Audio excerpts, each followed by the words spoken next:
বর্তমান সময়ে যে বিষয়টি সম্পর্কে মসজিদে, হাটে, বাজারে, মিডিয়ায় সব জায়গাতেই আলোচিত যে বিষয়টি, সেটি হলো মাহে রমজানের তারাবিহের নামাজের রাকাত সংখ্যা নিয়ে।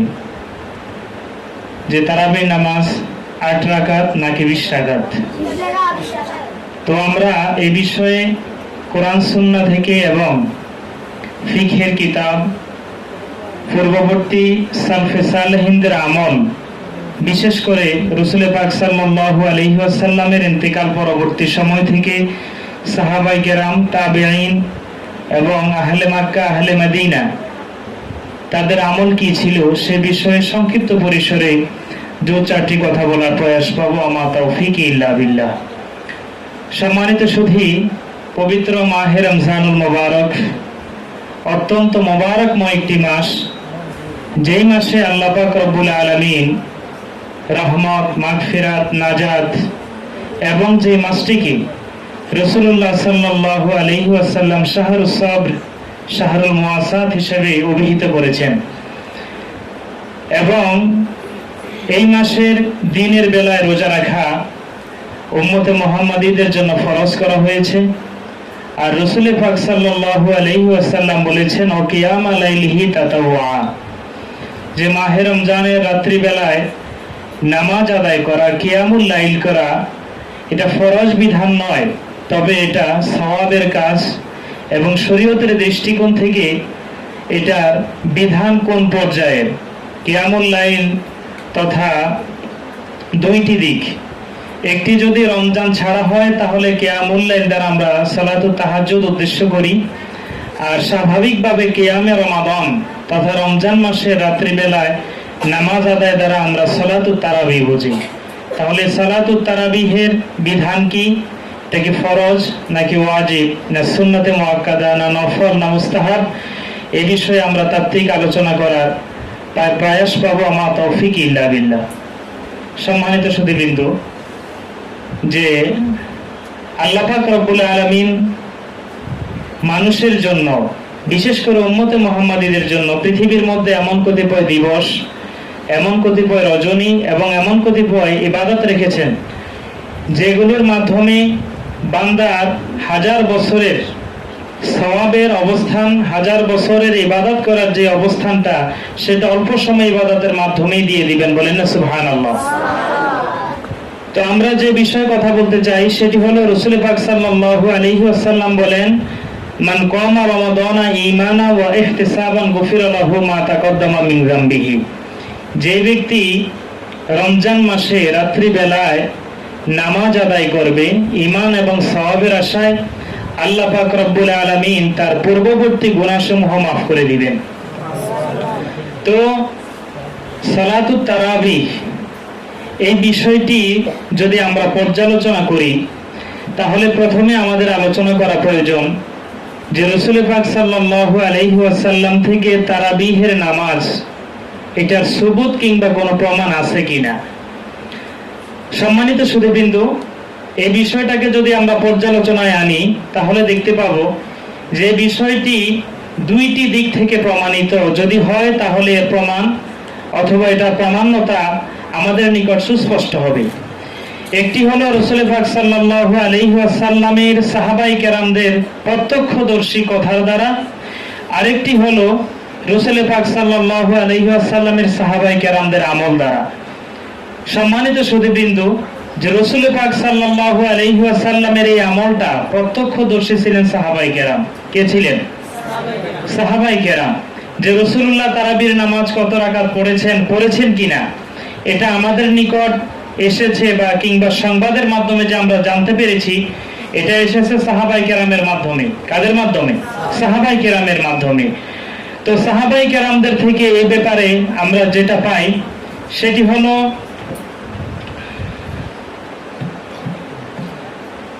যে হযরত আব্দুল্লাহ ইবনে আব্বাস রাদিয়াল্লাহু তাআলা আনহু থেকে বর্ণিত, আন আব্দুল্লাহ ইবনে আব্বাস রাদিয়াল্লাহু আনহু আন্না রাসূলুল্লাহ সাল্লাল্লাহু আলাইহি ওয়াসাল্লাম কানা ইউসাল্লি ফি রমাদান 20 রাকাতান ওয়াল বিতর। প্রখ্যাত সাহাবী রইসুল মুফাসসিরিন হযরত আব্দুল্লাহ ইবনে আব্বাস রাদিয়াল্লাহু তাআলা আনহু থেকে বর্ণিত, তিনি হলেন এমন একজন সাহাবী যিনি তাকাদ্দুম বিল ফিকহ ওয়াল ইজতিহাদ, আমরা স্বাভাবিকভাবে উসুলে হাদিস এবং উসুলে ফিকহের পরিভাষাতে যে সকল রাবীদের, যে সকল হাদিস বর্ণনাকারীদের হাদিসগুলোকে আমরা বেশি অগ্রাধিকার দিয়ে থাকি, সে সকল রাবীদের একটি গুণ হলো তাকাদ্দুম বিল ফিকহ ওয়াল ইজতিহাদ, যাদের মধ্যে ফিকহ শাস্ত্রের গুণ ছিল এবং ইজতিহাদ অর্থাৎ হাদিস থেকে গবেষণা করে মাসআলা বের করার মতো মাদ্দা ছিল। এই সকল সাহাবায়ে কেরামদের মধ্যে হযরত আব্দুল্লাহ ইবনে আব্বাস রাদিয়াল্লাহু তাআলা আনহু ছিলেন অন্যতম একজন সাহাবী। আব্দুল্লাহ ইবনে আব্বাস রাদিয়াল্লাহু তাআলা আনহু তিনি বলেন যে আন্না রাসূলুল্লাহ সাল্লাল্লাহু আলাইহি ওয়াসাল্লাম কানা ইউসাল্লি ফি রমাদান 20 রাকাতান ওয়াল বিতর, যে রাসূলুল্লাহ সাল্লাল্লাহু আলাইহি ওয়াসাল্লাম রমজান মাসে 20 রাকাত নামাজ আদায় করেছেন এবং বিতির আদায় করেছেন। তাহলে এখানে 20 রাকাত এটা বিতির থেকে আলাদা, 20 রাকাত আদায় করেছেন এবং বিতির নামাজ আলাদা আদায় করেছেন। তাহলে এই হাদিসের মাধ্যমে আমরা জানতে পারি যে রাসূলুল্লাহ সাল্লাল্লাহু আলাইহি ওয়াসাল্লাম থেকে 20 রাকাত তারাবিহের প্রমাণ রয়েছে। এখন এই হাদিসখানা বর্ণনা করা হয়েছে বিখ্যাত হাদিসের কিতাব মুসান্নিফ ইবনে আবি শাইবা দ্বিতীয় খণ্ডের 288 নং হাদিস, 88 নং পৃষ্ঠার 7774 নম্বর হাদিস, তাবরানী শরীফের হাদিস নাম্বার 12102, বাইহাকি শরীফ দ্বিতীয় খণ্ডের 49 পৃষ্ঠার হাদিস নং 496। এই তিনটি বিখ্যাত হাদিসের কিতাবের মধ্যে আমরা এই হাদিসের অনুসন্ধান পেয়েছি।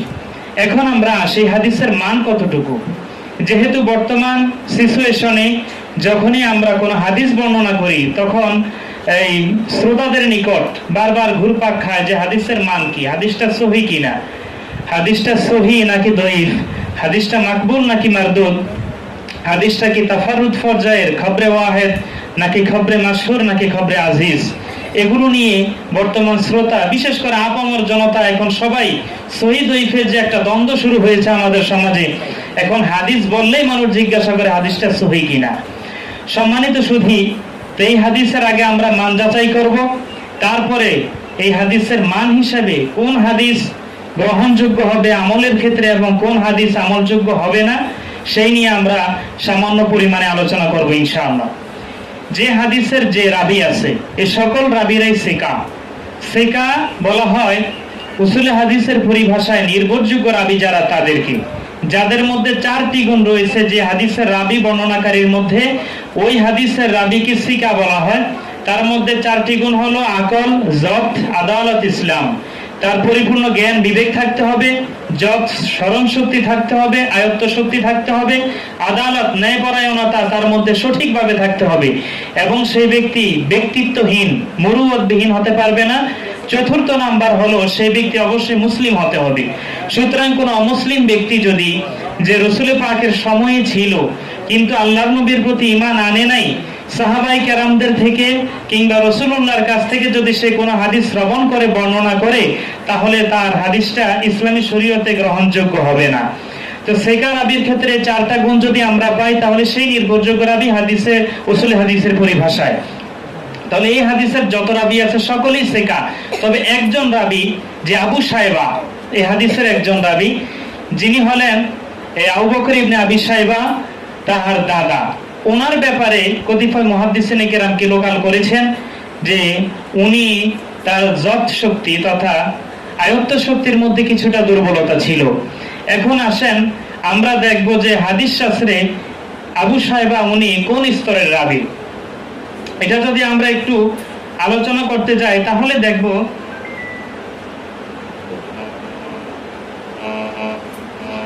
আমরা দেখতে পাবো যে এই আবু শাইবা থেকে হাফিজুল হাদিস সেকা বহু ইমামগণ তার থেকে হাদিস গ্রহণ করেছেন, হাদিস বর্ণনা করেছেন।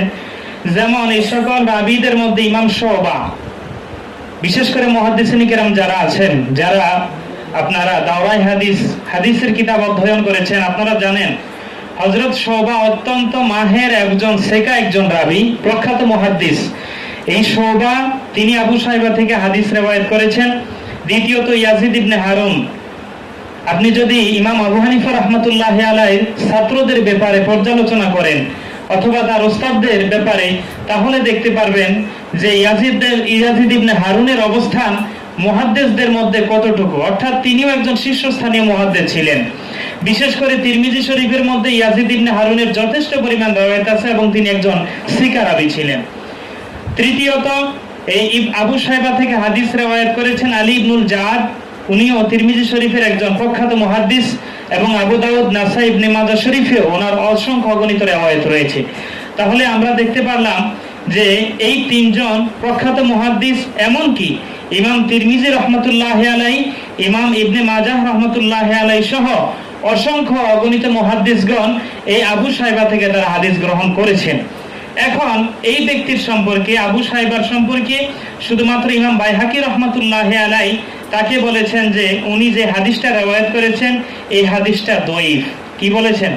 হাদিসটা হাযা দঈফুন, যে আবু সাইবা থেকে বর্ণিত যে হাদিস, আমরা যেটার দ্বারা রাসূল পাক সাল্লাল্লাহু আলাইহি ওয়াসাল্লাম 20 রাকাত তারাবি আদায় করেছেন বিতির ব্যতীত, প্রমাণ করতে চাই হাদিসটাকে তিনি দঈফ বলেছেন। ওনার নাম হচ্ছে ইমাম বাইহাকি রহমতুল্লাহ আলাইহি। তো এখন আমরা দেখব যে বর্তমান সময়ে দঈফ বলতে আমরা অনেকেই জাল, বানোয়াট ইত্যাদি ব্যাখ্যা করে থাকি। আসলে জাল এটার আরবি হলো মাউজু। এটার আরবি কি? মাউজু। সমাজের মধ্যে ওলামায়ে কেরাম বলেন মাউজু হাদিস। কি হাদিস? জোরে বলেন, কি হাদিস? মাউজু মানে বানোয়াট কিংবা জাল। মাউজু হাদিস মূলত কোনো হাদিসই না। যেটা মাউজু হাদিস সেটা কি না? কোনো হাদিস না, বরং হাদিসের স্তরের মধ্যে যদি দঈফ আসে তাহলে দঈফের শুদ্ধ বাংলা হলো দুর্বল হাদিস। কি হাদিস? দুর্বল হাদিস। আসলে প্রকারান্তরে উসুলে হাদিসের পরিভাষায় আমরা হাদিসকে দুর্বল বলি।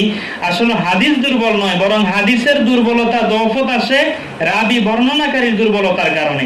সুতরাং এই হাদিসের মধ্যে যেহেতু আবু সাইবা ওনাকে ইমাম বাইহাকি দুর্বল বলেছেন, এর জন্য এই রাবির কারণে হাদিসের মধ্যে দফাত এসেছে, দঈফ হয়েছে। সুতরাং যদি আমরা ইমাম বাইহাকির দেওয়া এই উপাখ্যান অনুযায়ী যদি আমরা তাকে দঈফ বলেও থাকি, তথাপিও এই দঈফ হাদিসটা এটা একাধিক সূত্রে বর্ণিত হয়েছে এবং এই হাদিসের একাধিক শাওয়াহিদও আছে। আর উসুল হাদিসের পরিভাষায় আমরা একটা মূলনীতি অবশ্যই জেনে রাখবো যে দঈফ হাদিস যদি একাধিক সূত্রে বর্ণিত হয় এবং তার যদি একাধিক শাওয়াহিদ থাকে, তাহলে সেই হাদিসটা দঈফ থাকে না, বরং দঈফের স্তর থেকে এসে সে হাসান লি গয়রিহি হয়ে যায়। সুতরাং আর দঈফ হাদিস তামাম পৃথিবীর সকল মুহাদ্দিসিন কেরাম যারা উসুল হাদিস প্রণয়ন করেছেন তারাও মূলনীতি লিখেছেন যে ফাজাইলে আমালের ক্ষেত্রে দঈফ হাদিস এটা গ্রহণযোগ্য। এটা আমরা পেয়েছি কোথায়? বিখ্যাত উসুল হাদিসের একটি কিতাব আল্লামা ইমাম জারকাশি রহমতুল্লাহ আলাইহির লেখা আর নুকাতের 390 পৃষ্ঠার মধ্যে আছে ইন্নাল হাদিস আদ-দাঈফা ইযা তালাক্কাতুল উম্মাতু বিল কবুলে উমিলা বিহি আলা সহিহে হাত্তা ইয়ানজিলা মানজিলাতাল মুতাওয়াতির। অতীব গুরুত্বপূর্ণ একটি কথা তিনি দঈফ হাদিস সম্পর্কে বলেছেন, যে ইমাম জারকাশি রহমতুল্লাহ আলাইহি তার নুকাতের মধ্যে উল্লেখ করেন যে দঈফ হাদিস যখন উম্মত ব্যাপকভাবে কবুল করবে তাহলে বিশুদ্ধ মত হচ্ছে সেই দঈফ হাদিসের উপরে আমল করা যাবে, এবং কি যদি উম্মত ব্যাপকভাবে গ্রহণ করে তাহলে সেই দঈফ হাদিসটা মুতাওয়াতিরের পর্যায়ে চলে আসে। বলেন না সুবহানাল্লাহ। তাহলে আমরা একটা মাত্র দলিল দিয়েছি যে রাসূলুল্লাহ সাল্লাল্লাহু আলাইহি ওয়াসাল্লামের তারাবিহের নামাজ 20 রাকাত, এটা প্রত্যক্ষদর্শী ভাবে প্রমাণিত, যে প্রত্যক্ষদর্শী ছিলেন হযরত আব্দুল্লাহ ইবনে আব্বাস রাদিয়াল্লাহু তাআলা আনহু। সম্মানিত সুধী, আজকে যদি আমরা তারাবিহের এই 8 কিংবা 20 এই যদি ইখতিলাফটা ধরতে যাই, তাহলে আমরা দেখতে পাবো রাসূলুল্লাহ সাল্লাল্লাহু আলাইহি ওয়াসাল্লামের সময় থেকে শুরু করে 1485 হিজরি পর্যন্ত তারাবিহের নামাজ 8 রাকাতের কেউই প্রবক্তা ছিলেন না। কথা বুঝতে পেরেছেন? রাসূলুল্লাহর সময় থেকে প্রথম হিজরি থেকে শুরু করে 1485 হিজরি পর্যন্ত 8 রাকাত তারাবির কেউই প্রবক্তা ছিলেন না এভাবে, বরং এই 1485 হিজরিতে উপমহাদেশের মধ্যে সর্বপ্রথম যিনি তারাবির নামাজ 8 রাকাতের ব্যাপারে এই সমাজ ঘোলাটে অবস্থানে নিয়েছেন তিনি হলেন উপমহাদেশের মধ্যে আহলে হাদিসের প্রতিষ্ঠাতা মৌলভী হুসাইন আহমদ বাটালভী। তার নাম কি? তো জোরে বলেন, নাম কি? মৌলভী হুসাইন আহমদ বাটালভী। সর্বপ্রথম উনি এই উপমহাদেশের মধ্যে 8 রাকাত তারাবির প্রবক্তা হিসেবে তিনি ঘোষণা দিয়েছেন এবং তার এই মতাদর্শ মতবাদকে প্রচার করেছেন। সম্মানিত সুধীবৃন্দু, আমরা দেখতে পাবো যে রাসূলুল্লাহর সময় থেকে অদ্যাবধি পর্যন্ত হারামাইনি শরীফাইন তথা মক্কাতুল মুকাররমা মদিনাতুল মুনাওয়ারায় কিন্তু অদ্যাবধি পর্যন্ত 20 রাকাত তারাবি বহাল আছে। কথা বুঝতে পেরেছেন? এই যে বর্তমানে তারাবিহের নামাজে লাইভ হয়, কিন্তু মক্কা শরীফের এবং মদিনাতুল মুনাওয়ারা আপনারা দেখবেন সেখানে দীর্ঘ সময় ধরে তারা সালাতুত তারাবি আদায় করে। পেয়ারা হাজিরিন, দ্বিতীয় যে অবস্থান সেটি হলো রাসূল পাক সাল্লাল্লাহু আলাইহি ওয়াসাল্লামকে যারা দেখেছেন, আল্লাহর নবীর যারা প্রত্যক্ষদর্শী সাহাবী ছিলেন, তাদের আমল দ্বারা আমরা তারাবিহের রাকাত সংখ্যা পর্যালোচনা করব। তাদের যদি আমল পর্যালোচনা করতে যাই তাহলে দেখতে পাবো যে সর্বপ্রথম বর্তমান যে জামাতে হাইসিয়াতে, এই বর্তমান জামাতবদ্ধভাবে মসজিদে ইমামের পিছনে যে তারাবিহের নামাজ 20 রাকাত আমরা আদায় করি, এই প্রচলিত পদ্ধতিটার সর্বপ্রথম আবিষ্কারক ছিলেন হযরত ওমর ইবনুল খাত্তাব রাদিয়াল্লাহু তাআলা আনহু। সহিহ আল বুখারী এর মধ্যে এসেছে হযরত আব্দুর রহমান ইবনে আব্দুল কারি থেকে বর্ণিত যে হযরত ওমর রাদিয়াল্লাহু তাআলা আনহু একবার মসজিদে নববীতে গেলেন। সেখানে তিনি গিয়ে দেখতে পেলেন যে মানুষরা তারাবিহের নামাজ আদায় করতেছে অহম আওজাউন মুতাফাররাকুন, বিচ্ছিন্ন হয়ে বিভক্ত হয়ে দলে দলে বিভিন্ন এক এক খুঁটির পিছনে এক একজন নামাজ আদায় করে। তখন ওমর রাদিয়াল্লাহু তাআলা আনহু তিনি মনের অভিব্যক্তি প্রকাশ করলেন, লাউ জামাতুহুম আলা কারিইন ওয়াহিদিন, যদি আমি তাদেরকে একজন কারীর পিছনে একত্রিত করে দিতে পারতাম তাহলে এই যে নামাজের জামাতের পদ্ধতিটা অত্যন্ত সুন্দর হতো। তার মনের অভিপ্রায় অনুযায়ী তিনি হযরত উবাই ইবনে কাব রাদিয়াল্লাহু তাআলা আনহুকে বললেন যে আপনি মুসল্লিদেরকে নিয়ে এই জামাতবদ্ধভাবে নামাজ আদায় করেন। তখন উবাই ইবনে কাব রাদিয়াল্লাহু তাআলা আনহু তিনি বলেছেন, আপনি যে পদ্ধতির কথা বলেন এটা তো রাসূলুল্লাহ সাল্লাল্লাহু আলাইহি ওয়াসাল্লামের সময় ছিল না। তখন ওমর রাদিয়াল্লাহু তাআলা আনহু বলেন, আমি জানি, তবে আপনাকে যে নির্দেশ দিয়েছি আপনি সেই অনুযায়ী এই তারাবিহের নামাজ আপনি প্রতিষ্ঠা করুন। পরবর্তীতে আবার যখন ওমর রাদিয়াল্লাহু তাআলা আনহু কিছুদিন পরে তিনি মসজিদে নববীতে গেলেন, গিয়ে দেখলেন যে মুসল্লিগণ হযরত উবাই ইবনে কাব রাদিয়াল্লাহু তাআলা আনহুর পিছনে নামাজ আদায় করতেছেন জামাতবদ্ধভাবে, তখন তিনি আনন্দে উচ্ছ্বাসিত হয়ে বলেছিলেন, নি'মাতিল বিদআ হাযিহি, যেটা কতই না উত্তম পদ্ধতি। অর্থাৎ তিনি এই তারাবিহের নামাজ জামাতবদ্ধভাবে আদায় করাটাকে সুন্দর পদ্ধতি হিসেবে অভিহিত করেছেন। বলেন না আলহামদুলিল্লাহ। সম্মানিত, শুধু এখানে আমাদের লক্ষণীয় বিষয় যে ওমর রাদিয়াল্লাহু তাআলা আনহুর যুগেও যে 20 রাকাত তারাবি ছিল, এই রিওয়ায়াতটা সুনানুল কুবরা লিল বাইহাকি দ্বিতীয় নাম্বার খণ্ডের 796 পৃষ্ঠা, নসবুর রায়া দ্বিতীয় খণ্ডের 154 পৃষ্ঠা, মারিফুস সুনান আল্লামা ইউসুফ বিন নুরি রাহমাতুল্লাহি আলাইহির এই কিতাবের হাদিস নাম্বার 5409 পৃষ্ঠার মধ্যে হাদিস এসেছে আনি সাইদ ইবনে ইয়াজিদ রাদিয়াল্লাহু তাআলা আনহু قال كانوا يقومون على عهد عمر بن الخطاب رضي الله عنه في شهر رمضان ب20 ركعة। যে হযরত সাইদ ইবনে ইয়াজিদ হতে বর্ণিত, তিনি বলেন ওমর রাদিয়াল্লাহু তাআলা আনহুর আমলে সাহাবায়ে কেরাম রমজান মাসে 20 রাকাত তারাবি পড়তেন। বলেন না সুবহানাল্লাহ। এখন এই যে হাদিস, এই হাদিস উসুলে হাদিসের পরিভাষা, এই হাদিসের মান কতটুকু? এই হাদিসের দুটি সনদ, এই দুটো সনদের মধ্যে প্রথম যে সনদটি সেটির মধ্যে 7 জন রাবী আছে এবং 7 জন রাবী তারা অতি উচ্চ স্তরের রাবী, সেকা রাবী। যেমন এদের মধ্যে আছে আপনার ইমাম নববী রাহমাতুল্লাহি আলাইহি, ইমাম বাইহাকি রাহমাতুল্লাহি আলাইহি, ইমাম বদরুদ্দিন ইরাকি রাহমাতুল্লাহি আলাইহি, জালালউদ্দিন সুয়ুতি রাহমাতুল্লাহি আলাইহি, আল্লামা নিনবী রাহমাতুল্লাহি আলাইহি, মোল্লা আলী কারি রাহমাতুল্লাহি আলাইহির মতো প্রখ্যাত মুহাদ্দিসিন কেরাম এই হাদিস খানা রিওয়ায়াত করেছেন। তারপরে যদি আমরা ওই যে দ্বিতীয় নাম্বার যে রিওয়ায়াতটা আমি বলেছি যে হযরত ওমর রাদিয়াল্লাহু তাআলা আনহু হযরত উবাই ইবনে কাব রাদিয়াল্লাহু তাআলা আনহুকে যে আদেশ করেছিলেন মানুষদেরকে নিয়ে নামাজ আদায় করার জন্য, এই রিওয়ায়াতটা এসেছে কানজুল উম্মাল 4th খণ্ড 284 পৃষ্ঠা, আর আল আহাদিসুল মুখতারাত লিল মুকাদ্দিসি রাহমাতুল্লাহি আলাইহি 3য় খণ্ডের 367 নম্বর পৃষ্ঠা, হাদিস নাম্বার 1161। এই হাদিসটা হলো আন্না ওমর রাদিয়াল্লাহু তাআলা আনহু আমারা উবাইয়ান রাদিয়াল্লাহু আনহু ইউসাল্লি বিন নাস ফি রমাদান। হযরত ওমর রাদিয়াল্লাহু তাআলা আনহু উবাই রাদিয়াল্লাহু তাআলা আনহুকে তিনি আদেশ করলেন যাতে করে তিনি মানুষদেরকে নিয়ে জামাতবদ্ধভাবে তারাবির নামাজ আদায় করেন।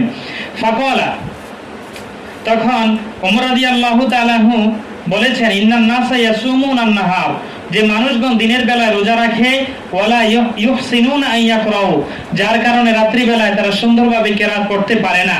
সুতরাং ফালাও করাতাল কুরআন আলাইহিম বিল্লাইল, হে উবাই ইবনে কাব, আপনি যদি তাদেরকে নিয়ে রাত্রি বেলায় কোরআন তেলাওয়াত করেন তথা নামাজ যদি আপনি তাদেরকে নিয়ে পড়েন তাহলে এটা ভালো হতো।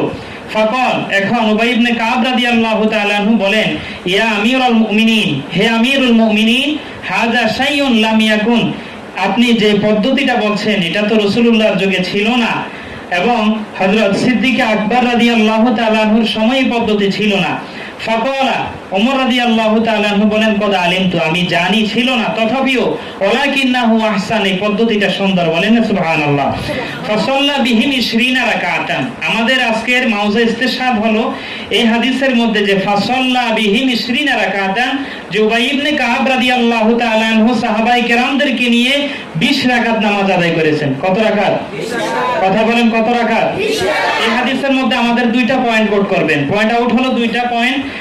প্রথম নাম্বার হলো যে এখানে ওমর রাদিয়াল্লাহু তাআলা আনহু কিন্তু কত রাকাত তারাবি পড়বে সেটা কিন্তু উবাই রাদিয়াল্লাহু তাআলা আনহুকে বলে নাই, বলছে মানুষদেরকে নিয়ে নামাজ আদায় করার কথা। দ্বিতীয়ত, ওমর রাদিয়াল্লাহু তাআলা আনহুর আদেশ পেয়ে উবাই ইবনে কাব রাদিয়াল্লাহু তাআলা আনহু যে নামাজ আদায় করেছেন তিনি কি 8 রাকাত করছেন না 20 রাকাত করছেন? কথা বলেন, 20 রাকাত। আপনি জোরে বলেন না, 20 রাকাত। কেন করছেন? যদি 20 রাকাত পূর্ব থেকে সাহাবায়ে কেরামের মাঝে প্রচলিত না থাকতো, পূর্ব থেকে যদি সাহাবায়ে কেরাম 20 রাকাত তারাবির সাথে পরিচিত না থাকতেন, তাহলে কোশ্চিনকালে উবাই ইবনে কাব রাদিয়াল্লাহু তাআলা আনহু 20 রাকাত পড়তেন না। যদি 8 রাকাত তাদের মধ্যে প্রচলিত থাকতো তাহলে কিন্তু তিনি 8 রাকাতই মানুষদেরকে নিয়ে পড়তেন। কিন্তু এই হাদিস প্রমাণ করে যে হযরত উবাই ইবনে কাব রাদিয়াল্লাহু তাআলা আনহু তারাবির রাকাত নিয়ে ওমরকে জিজ্ঞাসা করে নাই, বরং তাকে বলছে যে রাসূলুল্লাহর সময় কাইফিয়ত ছিল না, কাইফিয়ত নিয়ে জিজ্ঞাসা করছেন। সুতরাং আজকে যারা বলতে চায় যে তারাবির নামাজ 20 রাকাতের কোনো অস্তিত্বই নেই, 8 রাকাত পড়তে হবে, তাহলে তাদের কথা আর সাহাবায়ে কেরামদের আমল, এটা আকাশ এবং জমিন, এই দুইটার মধ্যে যতটুকু ব্যবধান তার চাইতে এই দুই কথার মধ্যে আরো বেশি ব্যবধান, ঠিক কিনা সম্মানিত সুধী? সুতরাং আমরা এই হাদিসটার ব্যাপারে একটু আলোচনা করব। এই হাদিসটি হাসান পর্যায়ের হাদিস। কোন পর্যায়ের হাদিস? সহিহের পরবর্তী যে স্টেপ হাদিসের মানদণ্ডে সেটি হলো হাসান হাদিস। কি হাদিস? কবুলিয়াতের দিক থেকে, মানের দিক থেকে সর্বপ্রথম সহিহ লি জাতিহি, তারপরে আসে হাসান লি জাতিহি, তারপরে আসে সহিহ লি গায়রিহি, তারপরে হাসান লি গায়রিহি। সুতরাং এই হাদিসটি হাসান লি জাতিহির পর্যায়ে। আর এই হাদিসের মধ্যে একজন রাবি আছে, যে রাবি হলেন রাবি আবু জাফর রাজি ঈসা ইবনে আবু ঈসা মাহান, এই রাবির নাম। এর ব্যাপারে বর্তমান সময়ে এই বাংলাদেশের মধ্যে আহলে হাদিসের যত বড় বড় শায়েখ, এই শায়েখদের মধ্যে একজন উল্লেখযোগ্য শায়েখ হলেন মুজাফফর বিন মুহসিন।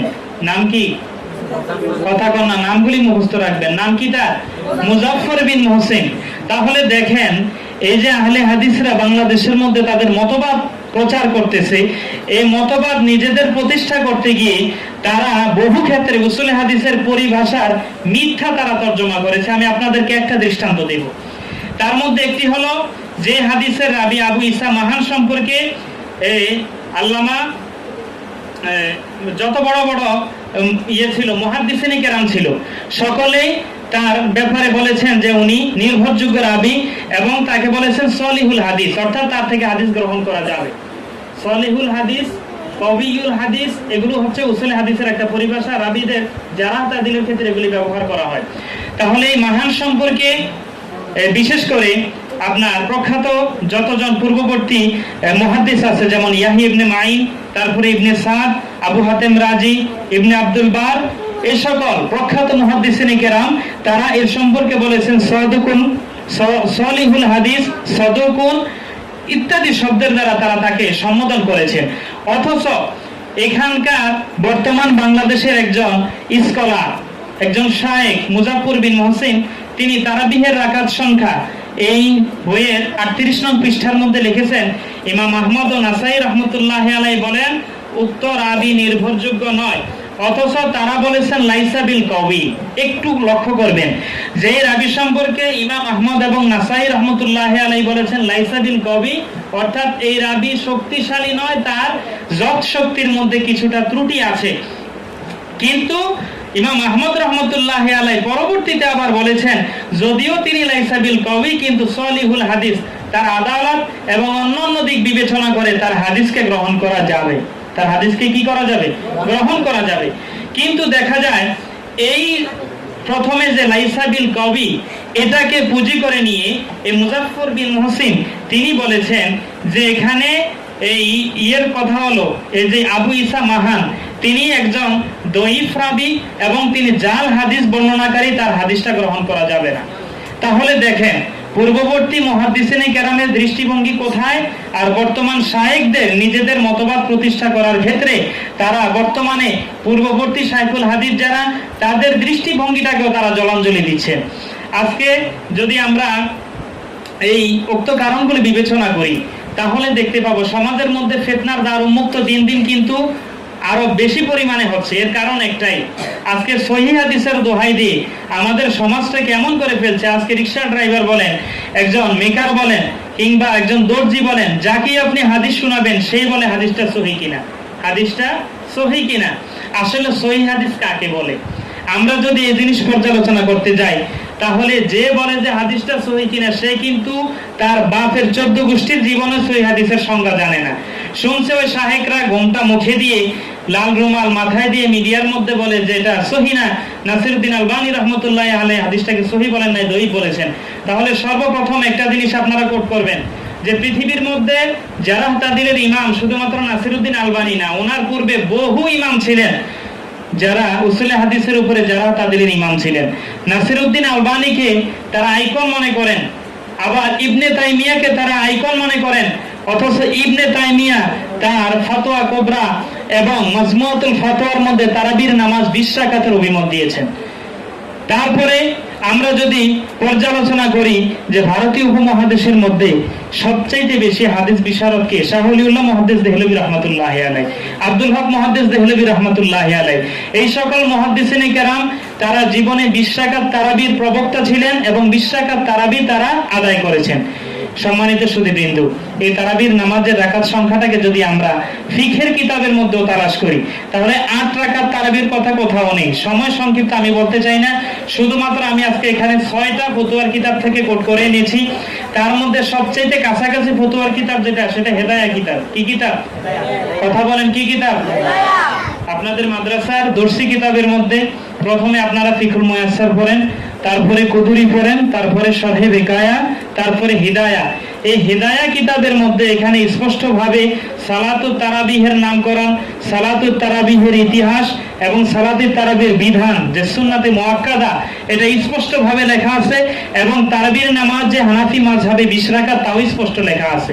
হানাফি মাযহাব সহ বাকি 3 মাযহাবে কোনো মাযহাবে 20 রাকাতের নিচে নাই, বরং 36 রাকাত এবং 40 রাকাত পর্যন্ত তারাবির সুবুত আছে। সুতরাং আজকে যারা 8 রাকাত বলে প্রমাণ করতে চায়, তারা সহিহ আল বুখারীর একটা দলিল দেয়। দলিল শুনবেন নি আপনারা? যেহেতু আমাদের নিজস্ব দলিল দ্বারা যদি আমরা তাদেরকে বলতে যাই, এটা কিন্তু কার্যকরী হবে না, বরং তাদের দলিলটা আমাদের জানতে হবে। সেটা হলো বুখারী শরীফের যে রিওয়ায়াত, যে আম্মাজান আয়েশা সিদ্দিকা রাদিয়াল্লাহু তাআলা আনহাকে প্রশ্ন করা হয়েছিল, কাইফা কানাত সালাতু রাসূলিল্লাহি সাল্লাল্লাহু আলাইহি ওয়াসাল্লাম ফি রমাদান। খুব সূক্ষ্মভাবে হাদিসটা বুঝবেন আপনারা। আয়েশা সিদ্দিকা রাদিয়াল্লাহু তাআলা আনহাকে প্রশ্ন করা হয়েছে যে রাসূলুল্লাহ সাল্লাল্লাহু আলাইহি ওয়াসাল্লামের রমজানে নামাজের হাইসিয়ত কেমন ছিল, যে আল্লাহর রাসূল রমজানে নামাজ কিভাবে আদায় করতেন। কথা বুঝতে পারছেন? কি বুঝছেন? যে রাসূলুল্লাহ রমজানে নামাজ কিভাবে আদায় করতেন, এই প্রসঙ্গে আম্মাজান আয়েশা সিদ্দিকা রাদিয়াল্লাহু তাআলা আনহাকে কি করেছেন? প্রশ্ন করেছেন। তখন আম্মাজান আয়েশা সিদ্দিকা রাদিয়াল্লাহু তাআলা আনহা তিনি বলেছেন, মা কানা ইয়াজিদু ফি রমাদান ওয়ালা ফি গায়রিহি আলা 11 রাকাতান, যে রাসূলুল্লাহ সাল্লাল্লাহু আলাইহি ওয়াসাল্লাম রমজান ছাড়া, দুইটা কথা বলছেন। কয়টা কথা? কথা বলেন না, কয়টা কথা? যে আল্লাহর রাসূল রমজান এবং রমজান ছাড়া 11 রাকাতের উপরে আদায় করেননি।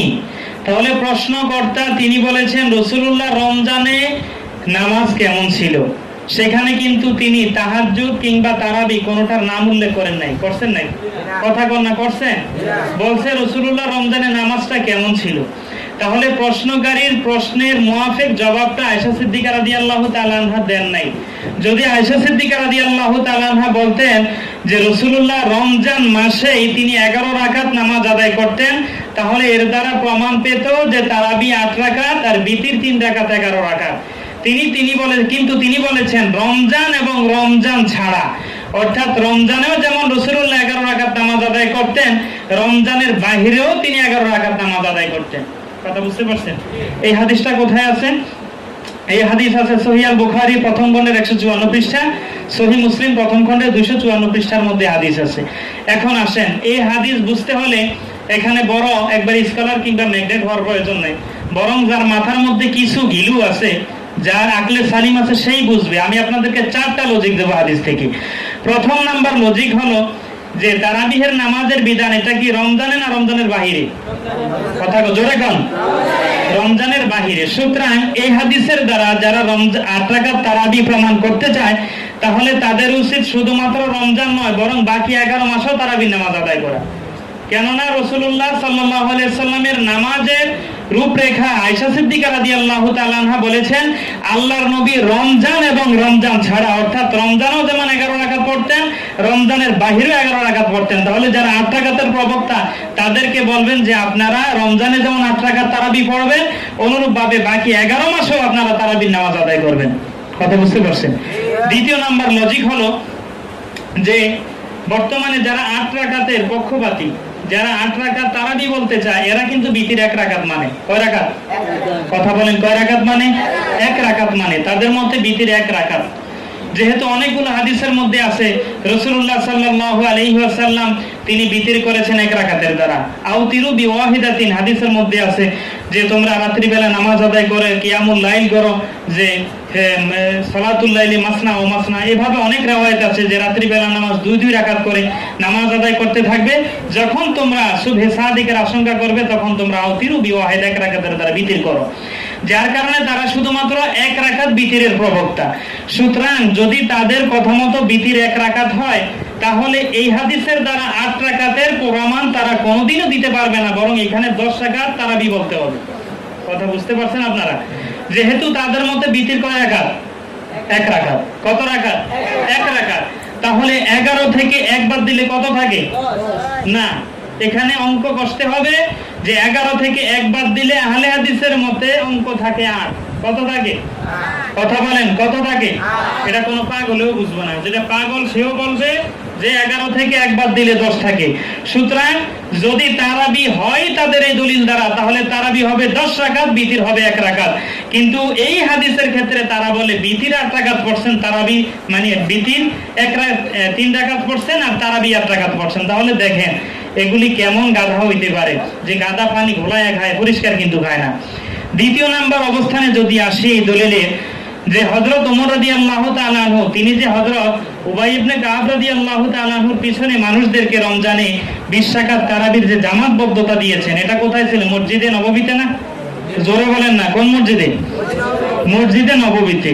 তো যেই মসজিদে নববীর পাশেই ছিল রাসূলুল্লাহর হুজরা মুবারক। আম্মাজান আয়েশা সিদ্দিকা মরণাবধি পর্যন্ত যেখানে ছিলেন, আম্মাজান আয়েশা সিদ্দিকা যদি তিনি তারাবির হাদিস 8 রাকাতেরটাই বলে থাকেন, এটার দ্বারা যদি তিনি 8 রাকাতেরই তারাবি বলেন, তার চোখের সামনে মসজিদে নববীতে ওমর রাদিয়াল্লাহু তাআলা আনহু 20 রাকাত তারাবির কথা চালু করবেন, বেদাতি কর্মকাণ্ড করবে, আর আম্মাজান আয়েশা সিদ্দিকা চুপ থাকবেন। এটা কি বলা যায়? আপনাদের বিবেকে কি এটা কি মান্য করা যায়? আয়েশা সিদ্দিকা কেমন ছিলেন? ওই যে একবারে যারা ইজতিহাদ এবং ফিকহের গুণান্বিত ছিল, এই সকল রাবিদের মধ্যে আয়েশা সিদ্দিকা রাদিয়াল্লাহু তাআলা আনহা একজন ছিলেন। ওনার মধ্যে ফিকহ এবং ইজতিহাদের গুণ ছিল। তাহলে যেহেতু আয়েশা সিদ্দিকা রাদিয়াল্লাহু তাআলা আনহা প্রতিবাদ করেন না, সুতরাং বোঝা গেল এই 8 রাকাত এবং 3 রাকাতের দ্বারা উদ্দেশ্য ছিল তাহাজ্জুদের নামাজ। কিসের নামাজ? যেহেতু তাহাজ্জুদ রাসূলুল্লাহ 8 রাকাত সচরাচর পড়তেন, সুতরাং এটা আয়েশা সিদ্দিকা রাদিয়াল্লাহু তাআলা আনহা বলে দিয়েছেন যে রমজানের বাহিরেও যেমন রাসূলুল্লাহ 8 রাকাত তারাবি এবং বিতির পড়তেন, অনুরূপ রমজান মাসেও বিতির পড়ে এবং তারাবি পড়তেছে 8 রাকাত। তাহলে প্রশ্নকারীর প্রশ্ন অনুযায়ী তার জবাব হয়ে গেল। কিন্তু এটাকে আমরা টেনে এনে যদি আবার 8 রাকাত তারাবি প্রমাণ করতে যাই, তাহলে কিন্তু এখানে আরো অনেক আপত্তি আমাদের থেকেই যায়। সম্মানিত সুধীবৃন্দু, তারপরে আমরা যে বিষয়টা আলোচনা করব, যে রাসূলুল্লাহ সাল্লাল্লাহু আলাইহি ওয়াসাল্লামের সময় থেকে অদ্যাবধি পর্যন্ত আপনি যদি মক্কাতুল মুকাররমায় যান, এখনো কিন্তু সেই বাইতুল্লাহ শরীফে 20 রাকাত তারাবি হয় কি না? কথা কম হয়নি? গত বছর যে এত করোনা গেছে, যেখানে মসজিদে নববীতে এবং হারাম শরীফের মধ্যে মানুষ একবারে কম ছিল, কিন্তু সেখানে কিন্তু ওই তারাবিহের রাকাত সংখ্যা কমানো হয় নাই। হয়েছে নাকি? এমন প্রমাণ দিতে পারবেন হয়েছে? যে এখন তো কম, 8 রাকাতেরও যেহেতু সুবুত আছে, তাহলে 8 রাকাত তারাবি পড়েন কই? আরব বিশ্বের অনেক উলামায়ে কেরাম তারা 8 রাকাতের প্রবক্তা না, 20 রাকাতের প্রবক্তা। কিন্তু আমাদের সমাজের মধ্যে শায়েখরা এসে যত গন্ডগোল বাজায়, কথা বুঝতে পারছেন? এই শায়েখরা বলে 8 রাকাত তারাবি, 8 রাকাতের উপরে যা পড়বে এগুলি তারাবি না। আবার আব্দুর রাজ্জাক বিন ইউসুফ তিনি বলছেন যেটা কিয়ামুল লাইল সেটাই সালাতুল লাইল, যেটা তারাবি সেটাই তাহাজ্জুদ। উনি ওনার মাসলাগুলি কেমন জানেন? ওনার মাসলা আপনারা কয়দিন আগে শুনাইছি মানে বড় ছাত্রদেরকে, যিনি সন্তানের দুগ্ধ পান করার যে সময়, উনি বলছেন মায়ের বুকে দুধ যতদিন আছে সন্তান ততদিন খাইতে পারবে। কোন নাউজুবিল্লাহ? এটা কোনো কথা? দুধ মুদ্দাতুর রাদাত, এটা তো স্বাভাবিক একটা দশমের ছাত্র জানে যে কুদুরি পড়ছে যে দুগ্ধ পানের সময়সীমা বাচ্চার জন্য কতদিন। তাহলে যে বাচ্চার বয়স 10 বছর সেও কি মায়ের বুকের দুধ পান করবে? তাহলে উনি কি বললো? তাহলে এই সকল শায়েখ যারা, এরাই কিন্তু আজকে সমাজের মধ্যে ফতুয়াবাজি করে আমাদের যুবক মডেল শ্রেণীর যে সকল ছেলেরা আছে স্কুল কলেজে, এদেরকে সহিহ হাদিসের দোহাই দিয়ে কিন্তু ওই বাসিওয়ালার মতো সব নিয়ে যাচ্ছে। সুতরাং এই ক্ষেত্রে আমাদের বুঝতে হবে যে তারাবি 20 রাকাত। কত রাকাত? 20 রাকাত। কত রাকাত? 20 রাকাত। এছাড়াও অনেক দলিল আছে, যেহেতু সময় সংক্ষেপ বিস্তারিত বলতে যাই না, আরো কাজবাজ আছে অফিসিয়াল। সুতরাং এতটুকু আপনাদের অবশ্যই জানতে হবে, তারাবি রাসূলুল্লাহ পড়ছেন, রাসূলুল্লাহ থেকে প্রমাণিত। এবং বুখারী শরীফের মধ্যে হাদিসে এসেছে যে রাসূলুল্লাহ সাল্লাল্লাহু আলাইহি ওয়াসাল্লাম সাল্লা বিন নাস, 3 দিন তিনি তারাবির নামাজ আদায় করেছেন, প্রমাণিত আছে।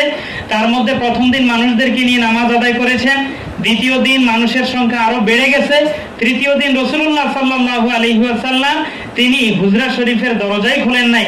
সকালবেলা তামাম রাত্রি সাহাবায়ে কেরাম মসজিদের মধ্যে ছিলেন, তখন আল্লাহর নবী সকালবেলা বের হয়ে বলেছিলেন যে আমি গতকাল রাত্রে বের হয় নাই, এই আশঙ্কায় যে নামাজ তোমাদের উপরে ফরজ করা হবে, এই ফরজ হওয়ার আশঙ্কা আমি তোমাদের কাছে বের হইনি। তাহলে এর দ্বারাও কিন্তু আল্লাহর নবী যে তারাবির নামাজ আদায় করেছেন বা জামাত, সেটাও কিন্তু প্রমাণিত। তবে বর্তমান হাইসিয়তে যে কাইফিয়তে আমরা নামাজ আদায় করে থাকি, এটার প্রবক্তা হলেন হযরত ওমর ইবনুল খাত্তাব রাদিয়াল্লাহু তাআলা আনহু। এখন আসেন ওমর রাদিয়াল্লাহু তাআলা আনহুর কথা কিংবা তার প্রদর্শিত কোনো আমল, এটা কি শরীয়তে গ্রহণযোগ্য কিনা? যেহেতু আমাদের দেশে এই বড় বড় শায়েখরা, এরা কিন্তু সাহাবায়ে কেরামদেরকে বলে যে তারা মানুষ, আমরাও মানুষ, সুতরাং তাদের মত কেন মানা লাগবে? ওনারা ইজতিহাদ করতে করতে এমন পর্যায়ে যায়, এই ইজতিহাদের দ্বারা তারা নিজেরাও কিন্তু যে এমন মাইনকা সিফায় পড়ে নিজেরাও বুঝতে পারে না। যেমন ধরেন ওমর ইবনুল খাত্তাব রাদিয়াল্লাহু তাআলা আনহু, তিনি সাহাবী ছিলেন। কি ছিলেন? কথা কন না, কি ছিলেন? খোলাফায়ে রাশিদিনের একজন খলিফা ছিলেন। রাসূলুল্লাহ সাল্লাল্লাহু আলাইহি সাল্লামের শ্বশুর ছিলেন। কি ছিলেন? শ্বশুর ছিলেন। তার মুওয়াফাকাতুল ওমর রাদিয়াল্লাহু তাআলা আনহুর মনের অভিপ্রায় অনুযায়ী আল্লাহ কোরআনে অসংখ্য আয়াত নাযিল করছেন। তারপরে রাসূলুল্লাহ বলেন লাউকানা মিন বাদি নাবিয়ুন লাকানা ওমর, যে আমার পরে যদি নবুয়তের যোগ্যতা সম্পন্ন কোনো ব্যক্তি নবী হওয়ার মতো এবিলিটি থাকতো তাহলে সে হতো ওমর। কিন্তু যেহেতু আনা খাতামুন নাবিয়িন লা নাবিয়্যা বাদি, আমি শেষ নবী, আমার পরে আর কোনো নবী আসবে না। যদি এই দলিলের দ্বারা ওমরকে আপনাদের মানতে কষ্ট হয়, তাহলে রাসূলুল্লাহ বলেছেন আলাইকুম বিসুন্নতি ওয়া সুন্নাতিল খুলাফায়ে রাশিদিন আল মাহদিয়্যিন, যে তোমাদের নিকট, তোমাদের উপর পালনীয় আমার সুন্নাহ এবং আমার খুলাফায়ে রাশিদিনের প্রদর্শিত সুন্নাহ। সুতরাং ওমর রাদিয়াল্লাহু তাআলা আনহু খুলাফায়ে রাশিদিন ছিলেন কিনা? কথা বলনা, ছিলেন কিনা? সুতরাং ওমর রাদিয়াল্লাহু তাআলা আনহুর যেই কথা, সেটা তিনি সুন্নাহ বিরোধী না, কিংবা তিনি মন গড়া করেন নাই। দ্বিতীয়ত, শুধুমাত্র তারাবির বিধান না, ওমর রাদিয়াল্লাহু তাআলা আনহু সর্বপ্রথম মহিলাদেরকে মসজিদের জামাতে শরীক হতে বাধা দিয়েছেন। দিবেন কি? কথা বলেন, দিবেন কিনা? রাসূলুল্লাহর সময় মহিলারা জামাতবদ্ধ হতো, জামাতে শরীক হতো। আবু বকর সিদ্দিক রাদিয়াল্লাহু তাআলা আনহুর সময় মহিলারা জামাতে শরীক হতো। কিন্তু ওমর রাদিয়াল্লাহু তাআলা আনহু এসে তিনি একবারে নিরেট, একবারে আপমর, বৃদ্ধা, যুবতী সকল মহিলাদেরকে জামাতে আসা নিষেধ করে দিয়েছেন। মহিলারা আম্মা জান আয়েশা সিদ্দিকা রাদিয়াল্লাহু তাআলা আনহার কাছে এসে আপত্তি জানালেন যে আম্মা জান, রাসূলুল্লাহর সময় আমরা মসজিদে আসতাম, নামাজ আদায় করতাম জামাতের সহিত, কিন্তু আজকে ওমর আমাদেরকে নামাজ থেকে নিষেধ করতেছেন, জামাতে নামাজ পড়া থেকে নিষেধ করতেছেন, আপনি কি বলেন? তখন হযরত আয়েশা সিদ্দিকা রাদিয়াল্লাহু তাআলা আনহা বলেন, বর্তমানে ওমর যে ফিতনার আশঙ্কা করতেছে, রাসূলুল্লাহর সময় যদি ফিতনা থাকতো তাহলে রাসূলুল্লাহ তোমাদেরকে নামাজের জামাতে আসা থেকে নিষেধ করতেন। তাহলে ওমর রাদিয়াল্লাহু তাআলা আনহু কিন্তু এই সমস্ত মাসলার উদ্ভাবক।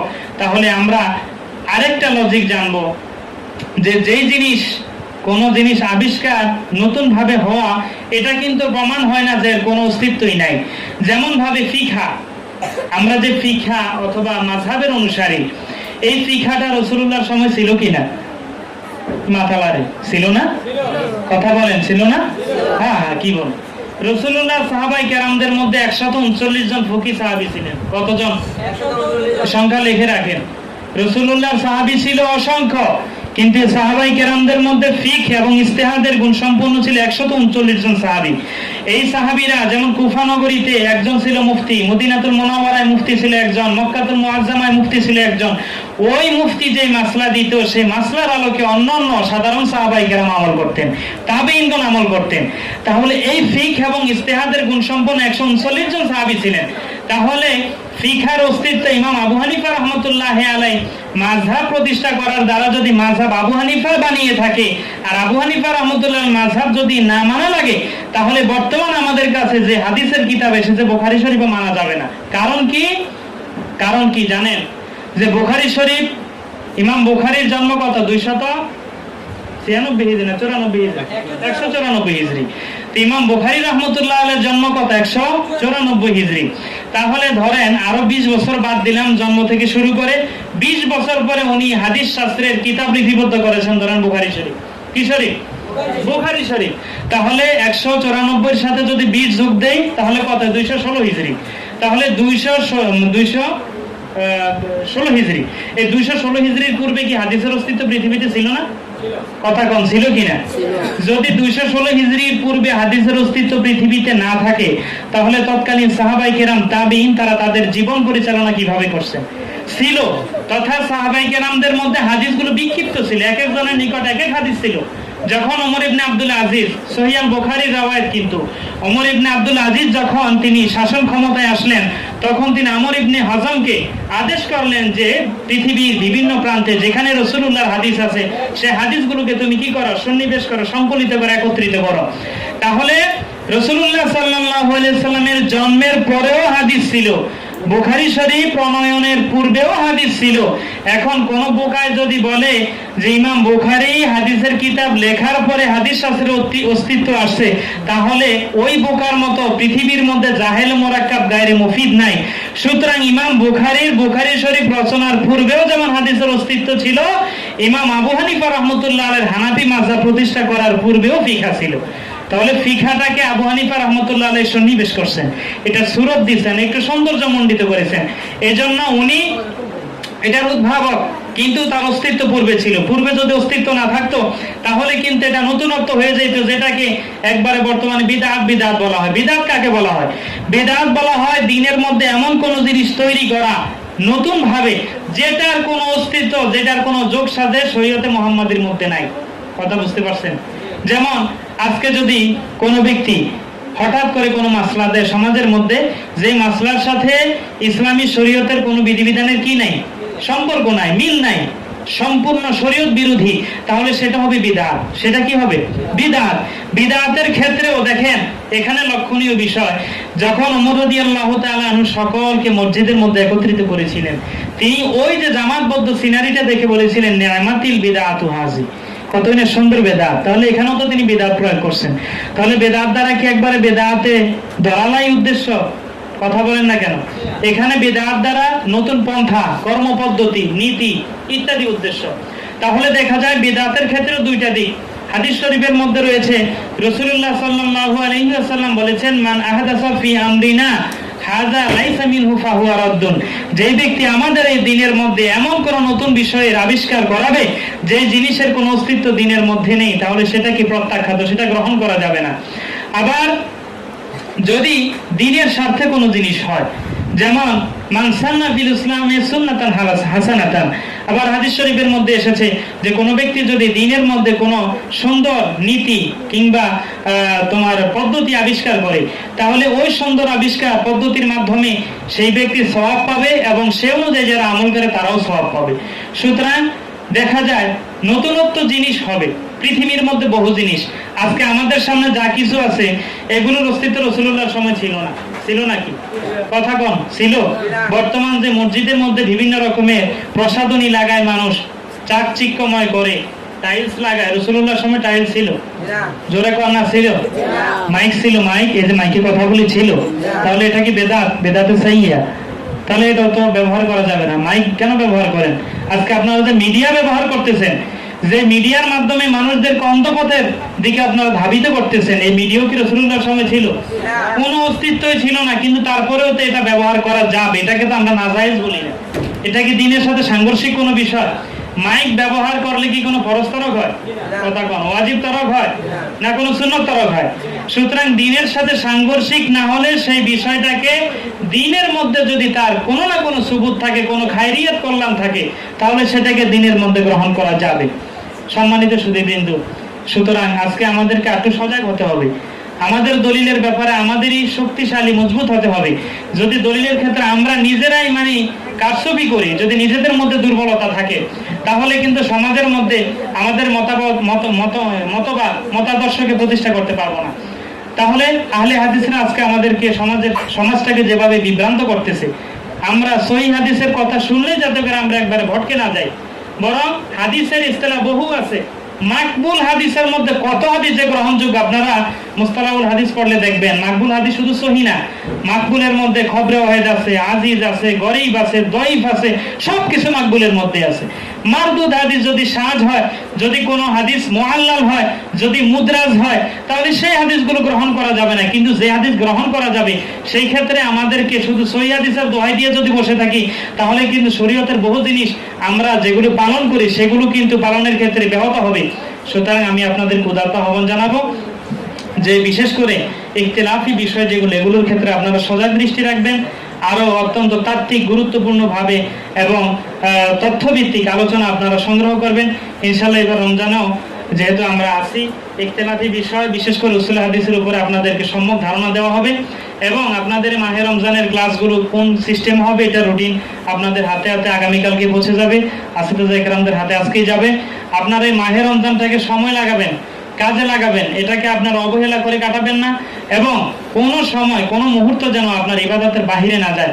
আপনি আলহামদুলিল্লাহিল্লাযী ওয়াহদাহু ওয়াসসালাতু ওয়াসসালামু আলা মান লা নাবিয়্যা বা'দাহু আম্মা বা'দ। فأعوذ بالله من الشيطان الرجيم بسم الله الرحمن الرحيم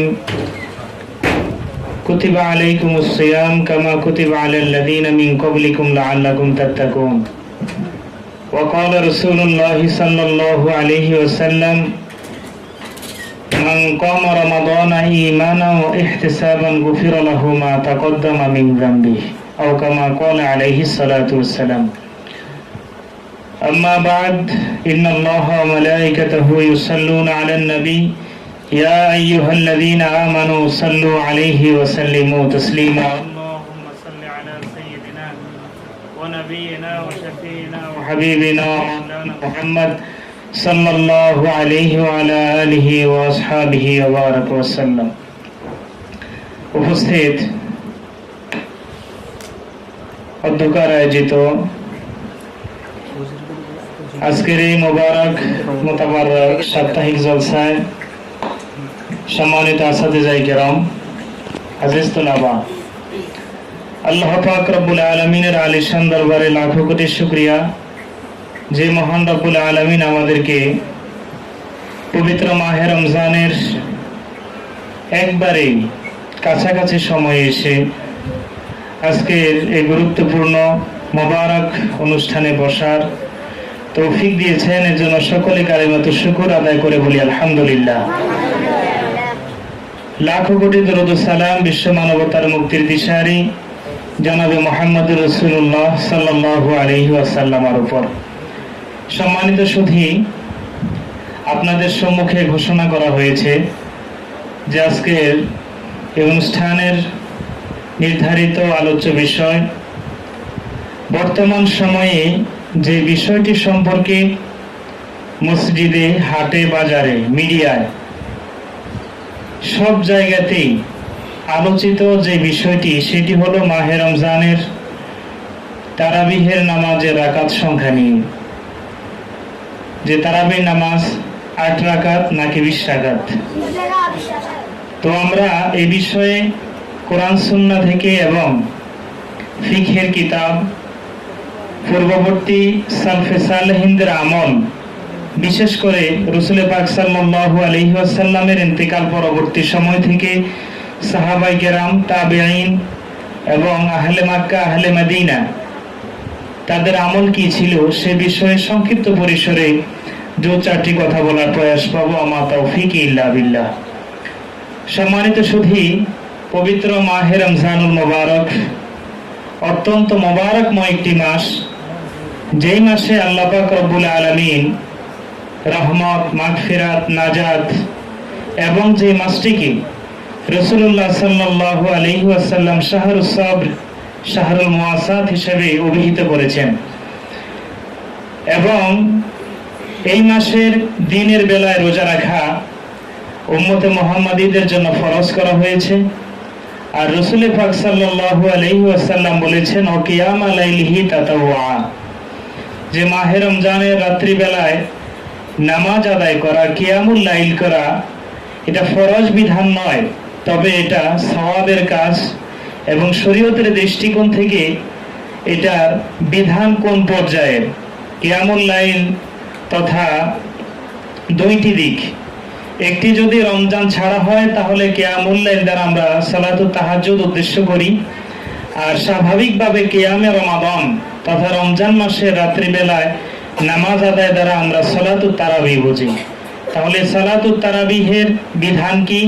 এটা কি ফরজ নাকি ওয়াজিব, না সুন্নতে মুআক্কাদা, না নফল, না মুস্তাহাব? এই বিষয়ে আমরা তাত্ত্বিক আলোচনা করার প্রয়াস পাবো। আমা তৌফিক ইল্লা বিল্লাহ।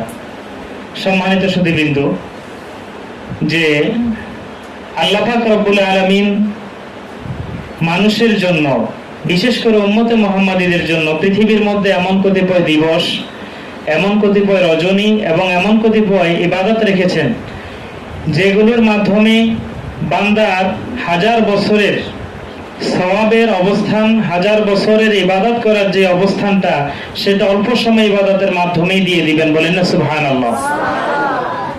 তো আমরা যে বিষয়ে কথা বলতে চাই সেটি হলো রাসূল পাক সাল্লাল্লাহু আলাইহি ওয়াসাল্লাম বলেন, মান কামা রমাদানা ঈমানা ওয়া ইহতিসাবান গুফিরা লাহু মা তাকদ্দামা মিন যামবিহি। যে ব্যক্তি রমজান মাসে রাত্রি বেলায় নামাজ আদায় করবে ঈমান এবং সওয়াবের আশায়, আল্লাহ পাক রব্বুল আলামিন তার পূর্ববর্তী গুনাহসমূহ মাফ করে দিবেন। তো সালাতুত তারাবিহ এই বিষয়টি যদি আমরা পর্যালোচনা করি, তাহলে প্রথমে আমাদের আলোচনা করা প্রয়োজন যে রাসূল পাক সাল্লাল্লাহু আলাইহি ওয়াসাল্লাম থেকে তারাবিহের নামাজ, এটার সুবুত কিংবা কোনো প্রমাণ আছে কিনা। সম্মানিত সুধীবৃন্দু, এই বিষয়টাকে যদি আমরা পর্যালোচনায় আনি তাহলে দেখতে পাবো যে বিষয়টি দুইটি দিক থেকে প্রমাণিত যদি হয়, তাহলে এর প্রমাণ অথবা এটার প্রামাণ্যতা আমাদের নিকট সুস্পষ্ট হবে। একটি হলো রাসূল পাক সাল্লাল্লাহু আলাইহি ওয়াসাল্লামের সাহাবায়ে কেরামদের প্রত্যক্ষদর্শী কথার দ্বারা, আরেকটি হলো রাসূল পাক সাল্লাল্লাহু আলাইহি ওয়াসাল্লামের সাহাবায়ে কেরামদের আমল দ্বারা। সম্মানিত সুধীবৃন্দু, যে রাসূল পাক সাল্লাল্লাহু আলাইহি ওয়াসাল্লামের এই আমলটা প্রত্যক্ষদর্শী ছিলেন সাহাবায়ে কেরাম। কে ছিলেন? সাহাবায়ে কেরাম। যে রাসূলুল্লাহ তারাবির নামাজ কত রাকাত পড়েছেন কিনা, এটা আমাদের নিকট এসেছে বা কিংবা সংবাদের মাধ্যমে যে আমরা জানতে পেরেছি, এটা এসেছে সাহাবায়ে কেরামের মাধ্যমে। কাদের মাধ্যমে? সাহাবায়ে কেরামের মাধ্যমে। তো সাহাবায়ে কেরামদের থেকে এই ব্যাপারে আমরা যেটা পাই সেটি হলো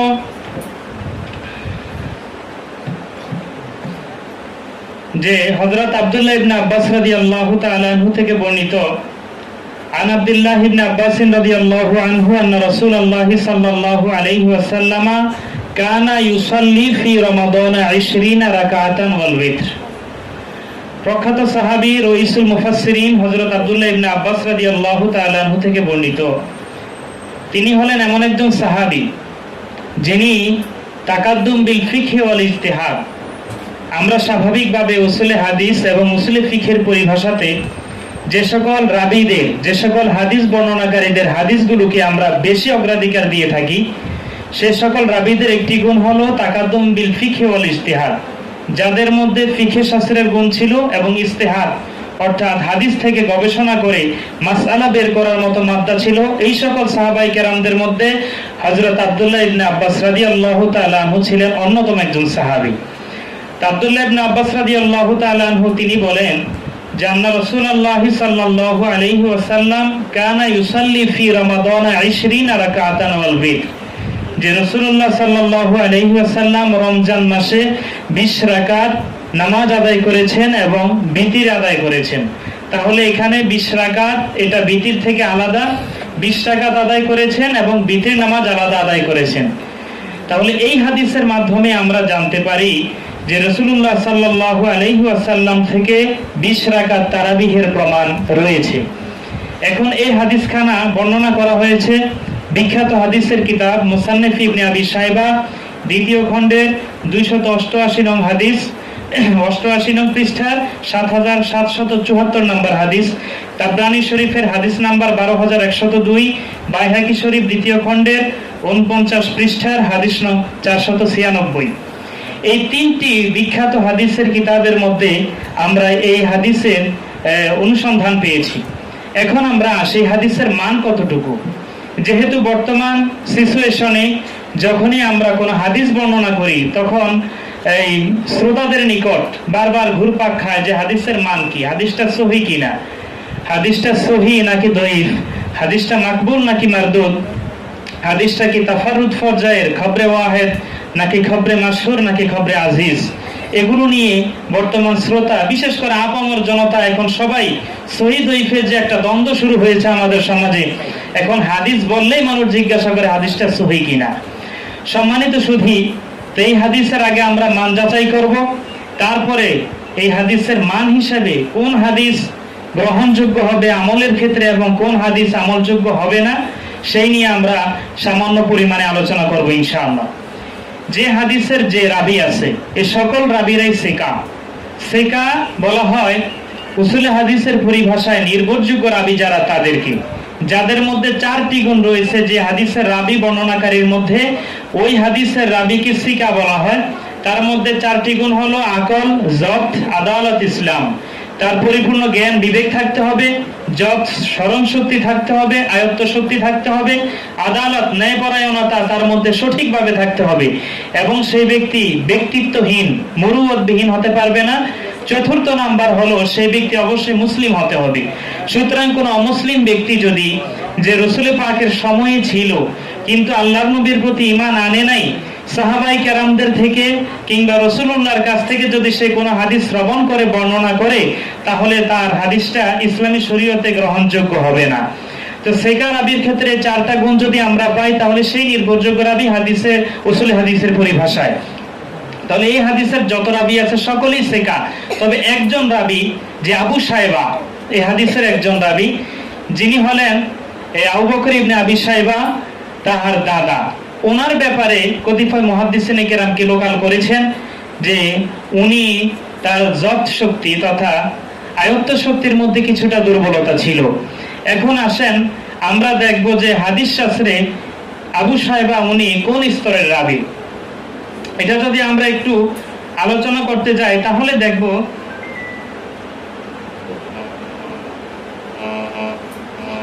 আমরা দেখতে পাবো যে আবু শাইবা থেকে হাফিজুল হাদিস, সিকা বহু ইমামগণ তার থেকে হাদিস গ্রহণ করেছেন, হাদিস বর্ণনা করেছেন। যেমন এই সকল রাবীদের মধ্যে ইমাম শুবা, বিশেষ করে মুহাদ্দিসিনে কেরাম যারা আছেন, যারা আপনারা দাওরায়ে হাদিসের কিতাব অধ্যয়ন করেছেন, আপনারা জানেন হযরত শুবা অত্যন্ত মাহের একজন সিকা, একজন রাবী, প্রখ্যাত মুহাদ্দিস। এই শুবা তিনি আবু শাইবা থেকে হাদিস রিওয়ায়াত করেছেন। দ্বিতীয়ত ইয়াজিদ ইবনে হারুন, আপনি যদি ইমাম আবু হানিফা রাহমাতুল্লাহি আলাইহির ছাত্রদের ব্যাপারে পর্যালোচনা করেন, অথবা তার ওস্তাদদের ব্যাপারে, তাহলে দেখতে পারবেন যে ইয়াজিদ ইবনে হারুনের অবস্থান মুহাদ্দিসদের মধ্যে কতটুকু, অর্থাৎ তিনিও একজন শীর্ষস্থানীয় মুহাদ্দিস ছিলেন। বিশেষ করে তিরমিজি শরীফের মধ্যে ইয়াজিদ ইবনে হারুনের যথেষ্ট পরিমাণ রওয়ায়াত আছে এবং তিনি একজন সিকা রাবী ছিলেন। তৃতীয়ত, এই আবু সাইবা থেকে হাদিস রওয়ায়াত করেছেন আলী ইবনুল জাদ, উনিও তিরমিজি শরীফের একজন প্রখ্যাত মুহাদ্দিস, এবং আবু দাউদ, নাসাই, ইবনে মাজাহ শরীফেও ওনার অসংখ্য অগণিত রওয়ায়াত রয়েছে। তাহলে আমরা দেখতে পারলাম যে এই তিনজন প্রখ্যাত মুহাদ্দিস, এমনকি ইমাম তিরমিজি রহমতুল্লাহি আলাইহি, ইমাম ইবনে মাজাহ রহমতুল্লাহি আলাইহি সহ অসংখ্য অগণিত মুহাদ্দিসগণ এই আবু সাইবা থেকে তারা হাদিস গ্রহণ করেছেন। এখন এই ব্যক্তির সম্পর্কে, আবু সাইবার সম্পর্কে শুধুমাত্র ইমাম বাইহাকি রহমতুল্লাহি আলাইহি তাকে বলেছেন যে উনি যে হাদিসটা রওয়ায়াত করেছেন এই হাদিসটা দঈফ। কি বলেছেন? হাদিসটা হাযা দঈফুন, যে আবু সাইবা থেকে বর্ণিত যে হাদিস, আমরা যেটার দ্বারা রাসূল পাক সাল্লাল্লাহু আলাইহি ওয়াসাল্লাম 20 রাকাত তারাবি আদায় করেছেন বিতির ব্যতীত, প্রমাণ করতে চাই হাদিসটাকে তিনি দঈফ বলেছেন। ওনার নাম হচ্ছে ইমাম বাইহাকি রহমতুল্লাহি আলাইহি। তো এখন আমরা দেখব যে বর্তমান সময়ে দঈফ বলতে আমরা অনেকেই জাল, বানোয়াট ইত্যাদি ব্যাখ্যা করে থাকি। আসলে জাল এটার আরবি হলো মাউজু। এটার আরবি কি? মাউজু। সমাজের মধ্যে ওলামাই কেরাম বলেন মাউজু হাদিস। কি হাদিস? জোরে বলেন, কি হাদিস? মাউজু মানে বানোয়াট কিংবা জাল। মাউজু হাদিস মূলত কোনো হাদিসই না। যেটা মাউজু হাদিস সেটা কি না? কোনো হাদিস না। বরং হাদিসের স্তরের মধ্যে যদি দঈফ আসে, তাহলে দঈফের শুদ্ধ বাংলা হলো দুর্বল হাদিস। কি হাদিস? দুর্বল হাদিস। আসলে প্রকারান্তরে উসুলে হাদিসের পরিভাষায় আমরা হাদিসকে দুর্বল বলি। আসলে হাদিস দুর্বল নয়, বরং হাদিসের দুর্বলতা, দফত আসে রাবি বর্ণনাকারীর দুর্বলতার কারণে। সুতরাং এই হাদিসের মধ্যে যেহেতু আবু সাইবা, ওনাকে ইমাম বাইহাকি দুর্বল বলেছেন, এর জন্য এই রাবির কারণে হাদিসের মধ্যে দফাত এসেছে, দঈফ হয়েছে। সুতরাং যদি আমরা ইমাম বাইহাকির দেওয়া এই উপাখ্যান অনুযায়ী যদি আমরা তাকে দঈফ বলেও থাকি, তথাপিও এই দঈফ হাদিসটা এটা একাধিক সূত্রে বর্ণিত হয়েছে এবং এই হাদিসের একাধিক শাওয়াহিদও আছে। আর উসুল হাদিসের পরিভাষায় আমরা একটা মূলনীতি অবশ্যই জেনে রাখবো যে দঈফ হাদিস যদি একাধিক সূত্রে বর্ণিত হয় এবং তার যদি একাধিক শাওয়াহিদ থাকে, তাহলে সেই হাদিসটা দঈফ থাকে না, বরং দঈফের স্তর থেকে এসে সে হাসান লি গয়রিহি হয়ে যায়। সুতরাং আর দঈফ হাদিস তামাম পৃথিবীর সকল মুহাদ্দিসিন কেরাম যারা উসুল হাদিস প্রণয়ন করেছেন তারাও মূলনীতি লিখেছেন যে ফাজাইলে আমালের ক্ষেত্রে দঈফ হাদিস এটা গ্রহণযোগ্য। এটা আমরা পেয়েছি কোথায়? বিখ্যাত উসুল হাদিসের একটি কিতাব আল্লামা ইমাম জারকাশী রহমতুল্লাহি আলাইহির লেখা আর নুকাতের 390 পৃষ্ঠার মধ্যে আছে, ইন্নাল হাদিস আদ-দাঈফা ইযা তালাক্কাতুল উম্মাতু বিল কবুলে উমিলা বিহি আলা সহিহে হাত্তা ইয়ানজিলা মানজিলাতাল মুতাওয়াতির। অতীব গুরুত্বপূর্ণ একটি কথা তিনি দঈফ হাদিস সম্পর্কে বলেছেন, যে ইমাম জারকাশী রহমতুল্লাহি আলাইহি তার নুকাতের মধ্যে উল্লেখ করেন যে দঈফ হাদিস যখন উম্মত ব্যাপকভাবে কবুল করবে, তাহলে বিশুদ্ধ মত হচ্ছে সেই দঈফ হাদিসের উপরে আমল করা যাবে, এবং কি যদি উম্মত ব্যাপকভাবে গ্রহণ করে তাহলে সেই দঈফ হাদিসটা মুতাওয়াতিরের পর্যায়ে চলে আসে। বলেন না সুবহানাল্লাহ। তাহলে আমরা একটা মাত্র দলিল দিয়েছি যে রাসূলুল্লাহ সাল্লাল্লাহু আলাইহি ওয়াসাল্লামের তারাবিহের নামাজ 20 রাকাত, এটা প্রত্যক্ষদর্শী ভাবে প্রমাণিত, যে প্রত্যক্ষদর্শী ছিলেন হযরত আব্দুল্লাহ ইবনে আব্বাস রাদিয়াল্লাহু তাআলা আনহু। সম্মানিত সুধী, আজকে যদি আমরা তারাবিহের এই 8 কিংবা 20 এই যদি ইখতিলাফটা ধরতে যাই, তাহলে আমরা দেখতে পাবো রাসূলুল্লাহ সাল্লাল্লাহু আলাইহি ওয়াসাল্লামের সময় থেকে শুরু করে 1485 হিজরি পর্যন্ত তারাবিহের নামাজ 8 রাকাতের কেউই প্রবক্তা ছিলেন না। কথা বুঝতে পেরেছেন? রাসূলুল্লাহর সময় থেকে প্রথম হিজরি থেকে শুরু করে 1485 হিজরি পর্যন্ত 8 রাকাত তারাবির কেউই প্রবক্তা ছিলেন না এভাবে। বরং এই 1485 হিজরিতে উপমহাদেশের মধ্যে সর্বপ্রথম যিনি তারাবির নামাজ 8 রাকাতের ব্যাপারে এই সমাজ ঘোলাটে অবস্থানে নিয়েছেন, তিনি হলেন উপমহাদেশের মধ্যে আহলে হাদিসের প্রতিষ্ঠাতা মৌলভী হুসাইন আহমদ বাটালভী। তার নাম কি? তো জোরে বলেন, নাম কি? মৌলভী হুসাইন আহমদ বাটালভী। সর্বপ্রথম উনি এই উপমহাদেশের মধ্যে 8 রাকাত তারাবির প্রবক্তা হিসেবে তিনি ঘোষণা দিয়েছেন এবং তার এই মতাদর্শ মতবাদকে প্রচার করেছেন। সম্মানিত সুধীবৃন্দু, আমরা দেখতে পাবো যে রাসূলুল্লাহর সময় থেকে অদ্যাবধি পর্যন্ত হারামাইন শরীফাইন তথা মক্কাতুল মুকাররমা মদিনাতুল মুনাওয়ারায় কিন্তু অদ্যাবধি পর্যন্ত 20 রাকাত তারাবি বহাল আছে। কথা বুঝতে পেরেছেন? এই যে বর্তমানে তারাবিহের নামাজে লাইভ হয় কিন্তু মক্কা শরীফের এবং মদিনাতুল মুনাওয়ারা, আপনারা দেখবেন সেখানে দীর্ঘ সময় ধরে তারা সালাতুত তারাবি আদায় করে। পেয়ারা হাজিরিন, দ্বিতীয় যে অবস্থান সেটি হলো রাসূল পাক সাল্লাল্লাহু আলাইহি ওয়াসাল্লামকে যারা দেখেছেন, আল্লাহর নবীর যারা প্রত্যক্ষদর্শী সাহাবী ছিলেন, তাদের আমল দ্বারা আমরা তারাবিহের রাকাত সংখ্যা পর্যালোচনা করব। তাদের যদি আমল পর্যালোচনা করতে যাই তাহলে দেখতে পাবো যে সর্বপ্রথম বর্তমান যে জামাতে হাইসিয়াতে, এই বর্তমান জামাতবদ্ধভাবে মসজিদে ইমামের পিছনে যে তারাবিহের নামাজ 20 রাকাত আমরা আদায় করি, এই প্রচলিত পদ্ধতিটার সর্বপ্রথম আবিষ্কারক ছিলেন হযরত ওমর ইবনুল খাত্তাব রাদিয়াল্লাহু তাআলা আনহু। সহিহ আল বুখারী এর মধ্যে এসেছে হযরত আব্দুর রহমান ইবনে আব্দুল কারি থেকে বর্ণিত যে হযরত ওমর রাদিয়াল্লাহু তাআলা আনহু একবার মসজিদে নববীতে গেলেন। সেখানে গিয়ে দেখতে পেলেন যে মানুষরা এই তারাবিহের নামাজ আদায় করতেছে অহম আওজাউন মুতাফাররাকুন, বিচ্ছিন্ন হয়ে বিভক্ত হয়ে দলে দলে বিভিন্ন এক এক খুঁটির পিছনে এক একজন নামাজ আদায় করে। তখন ওমর রাদিয়াল্লাহু তাআলা আনহু তিনি মনের অভিব্যক্তি প্রকাশ করলেন, লাউ জামাতুহুম আলা কারিন ওয়াহিদিন, যদি আমি তাদেরকে একজন কারীর পিছনে একত্রিত করে দিতে পারতাম তাহলে এই যে নামাজের জামাতের পদ্ধতিটা অত্যন্ত সুন্দর হতো। তার মনের অভিপ্রায় অনুযায়ী তিনি হযরত উবাই ইবনে কাব রাদিয়াল্লাহু তাআলা আনহুকে বললেন যে আপনি মুসল্লিদেরকে নিয়ে এই জামাতবদ্ধভাবে নামাজ আদায় করেন। তখন উবাই ইবনে কাব রাদিয়াল্লাহু তাআলা আনহু তিনি বলেছেন, আপনি যে পদ্ধতির কথা বলেন এটা তো রাসূলুল্লাহ সাল্লাল্লাহু আলাইহি ওয়াসাল্লামের সময় ছিল না। তখন ওমর রাদিয়াল্লাহু তাআলা আনহু বলেন, আমি জানি, তবে আপনাকে যে নির্দেশ দিয়েছি আপনি সেই অনুযায়ী এই তারাবিহের নামাজ আপনি প্রতিষ্ঠা করুন। পরবর্তীতে আবার যখন ওমর রাদিয়াল্লাহু তাআলা আনহু কিছুদিন পরে তিনি মসজিদে নববীতে গেলেন, গিয়ে দেখলেন যে মুসল্লিগণ হযরত উবাই ইবনে কাব রাদিয়াল্লাহু তাআলা আনহুর পিছনে নামাজ আদায় করতেছেন জামাতবদ্ধভাবে, তখন তিনি আনন্দে উচ্ছ্বাসিত হয়ে বলেছিলেন, নি'মাতিল বিদআহ হাযিহি, যেটা কতই না উত্তম পদ্ধতি। অর্থাৎ তিনি এই তারাবিহের নামাজ জামাতবদ্ধভাবে আদায় করাটাকে সুন্দর পদ্ধতি হিসেবে অভিহিত করেছেন। বলেন না আলহামদুলিল্লাহ। সম্মানিত, শুধু এখানে আমাদের লক্ষণীয় বিষয় যে ওমর রাদিয়াল্লাহু তাআলা আনহুর যুগেও যে 20 রাকাত তারাবি ছিল, এই রিওয়ায়াতটা সুনানুল কুবরা লিল বাইহাকি দ্বিতীয় নাম্বার খণ্ডের 796 পৃষ্ঠা, নসবুর রায়া দ্বিতীয় খণ্ডের 154 পৃষ্ঠা, মারিফুস সুনান আল্লামা ইউসুফ বিন নুরি রাহমাতুল্লাহি আলাইহির এই কিতাবের হাদিস নাম্বার 5409 পৃষ্ঠার মধ্যে হাদিস এসেছে, আনিস সাইদ ইবনে ইয়াজিদ রাদিয়াল্লাহু তাআলা আনহু قال كانوا يقومون على عهد عمر بن الخطاب رضي الله عنه في شهر رمضان ب20 ركعة। যে হযরত সাইদ ইবনে ইয়াজিদ হতে বর্ণিত, তিনি বলেন ওমর রাদিয়াল্লাহু তাআলা আনহুর আমলে সাহাবায়ে কেরাম রমজান মাসে 20 রাকাত তারাবি পড়তেন। বলেন না সুবহানাল্লাহ। এখন এই যে হাদিস, এই হাদিস উসুলে হাদিসের পরিভাষা, এই হাদিসের মান কতটুকু? এই হাদিসের দুটি সনদ, এই দুটো সনদের মধ্যে প্রথম যে সনদটি সেটির মধ্যে 7 জন রাবী আছে এবং 7 জন রাবী তারা অতি উঁচু স্তরের রাবী, সেকা রাবী। যেমন এদের মধ্যে আছে আপনার ইমাম নববী রাহমাতুল্লাহি আলাইহি, ইমাম বাইহাকি রাহমাতুল্লাহি আলাইহি, ইমাম বদরুদ্দিন ইরাকি রাহমাতুল্লাহি আলাইহি, জালালউদ্দিন সুয়ুতি রাহমাতুল্লাহি আলাইহি, আল্লামা নিনবী রাহমাতুল্লাহি আলাইহি, মোল্লা আলী কারি রাহমাতুল্লাহি আলাইহির মতো প্রখ্যাত মুহাদ্দিসিনে কেরাম এই হাদিস খানা রিওয়ায়াত করেছেন।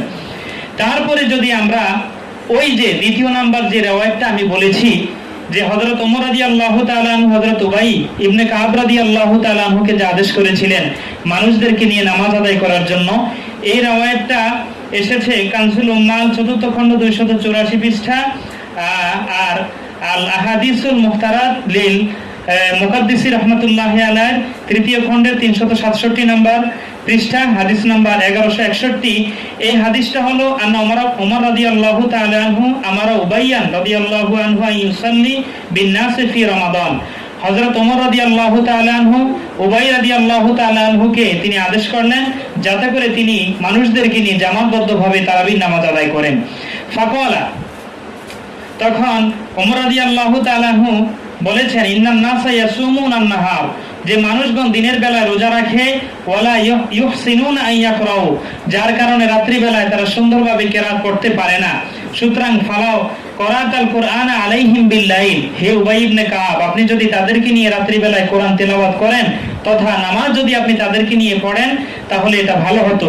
ফাকাল, এখন উবাই ইবনে কাব রাদিয়াল্লাহু তাআলা আনহু বলেন, ইয়া আমিরুল মুমিনিন, হে আমিরুল মুমিনিন, হাযা শাইউন লাম ইয়াকুন, আপনি যে পদ্ধতিটা বলছেন এটা তো রাসূলুল্লাহর যুগে ছিল না, এবং হযরত সিদ্দিক আকবর রাদিয়াল্লাহু তাআলা আনহুর সময় পদ্ধতি ছিল না। ফাকালা, ওমর রাদিয়াল্লাহু তাআলা আনহু বলেন, কদ আলিমতু, আমি জানি ছিল না, তথাপিও ওয়ালাকিন্নাহু আহসান, এই পদ্ধতিটা সুন্দর। বলেন না সুবহানাল্লাহ। ফাসাল্লা বিহিম 20 রাকাতান, আমাদের আজকের মাউজা ইস্তেশহাদ হলো এই হাদিসের মধ্যে যে ফাসাল্লা বিহিম 20 রাকাতান, যে উবাই ইবনে কাব রাদিয়াল্লাহু তাআলা আনহু সাহাবায়ে কেরামদেরকে নিয়ে 20 রাকাত নামাজ আদায় করেছেন। কত রাকাত? 20 রাকাত। কথা বলেন, কত রাকাত? 20 রাকাত। এই হাদিসের মধ্যে আমাদের দুইটা পয়েন্ট নোট করবেন। পয়েন্ট আউট হলো দুইটা পয়েন্ট। প্রথম নাম্বার হলো যে এখানে ওমর রাদিয়াল্লাহু তাআলা আনহু কিন্তু কত রাকাত তারাবি পড়বে সেটা কিন্তু উবাই রাদিয়াল্লাহু তাআলা আনহুকে বলে নাই, বলছে মানুষদেরকে নিয়ে নামাজ আদায় করার কথা। দ্বিতীয়ত, ওমর রাদিয়াল্লাহু তাআলা আনহুর আদেশ পেয়ে উবাই ইবনে কাব রাদিয়াল্লাহু তাআলা আনহু যে নামাজ আদায় করেছেন তিনি কি 8 রাকাত করছেন না 20 রাকাত করছেন? কথা বলেন, 20 রাকাত। আপনি জোরে বলেন না, 20 রাকাত। কেন করছেন?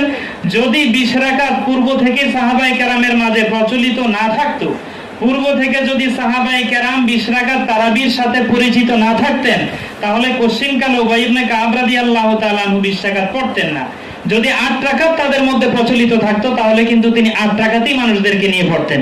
কিন্তু এই হাদিস প্রমাণ করে যে হযরত উবাই ইবনে কাব রাদিয়াল্লাহু তাআলা আনহু তারাবির রাকাত নিয়ে ওমরকে জিজ্ঞাসা করে নাই, বরং তাকে বলছে যে রাসূলুল্লাহর সময় কাইফিয়ত ছিল না, কাইফিয়ত নিয়ে জিজ্ঞাসা করছেন।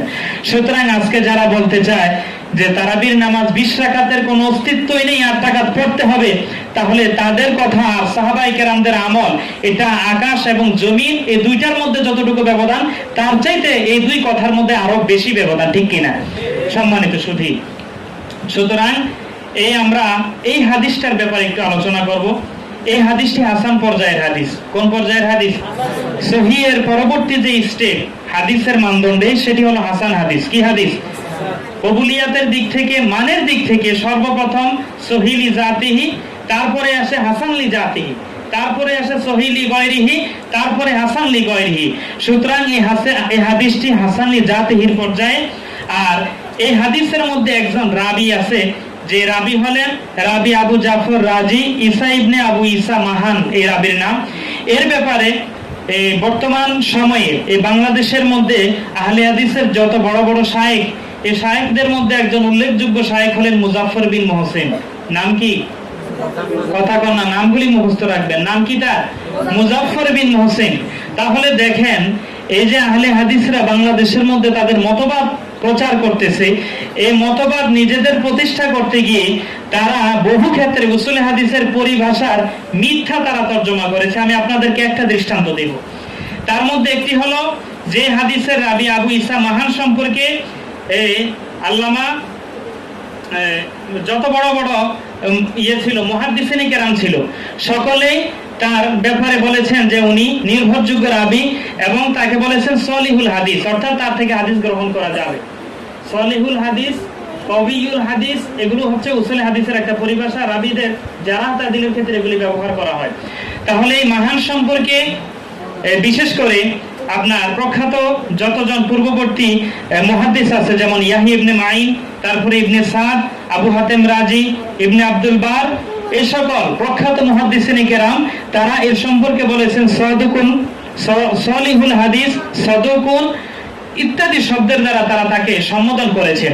অথচ এখানকার বর্তমান বাংলাদেশের একজন স্কলার, একজন শায়েখ মুজাফফর বিন মুহসিন, তিনি তারাবিহের রাকাত সংখ্যা এই বইয়ের 38 নং পৃষ্ঠার মধ্যে লিখেছেন, ইমাম আহমদ ও নাসাই রহমতুল্লাহি আলাইহি বলেন উক্ত রাবি নির্ভরযোগ্য নয়, অথচ তারা বলেছেন লাইসা বিল কওয়ি।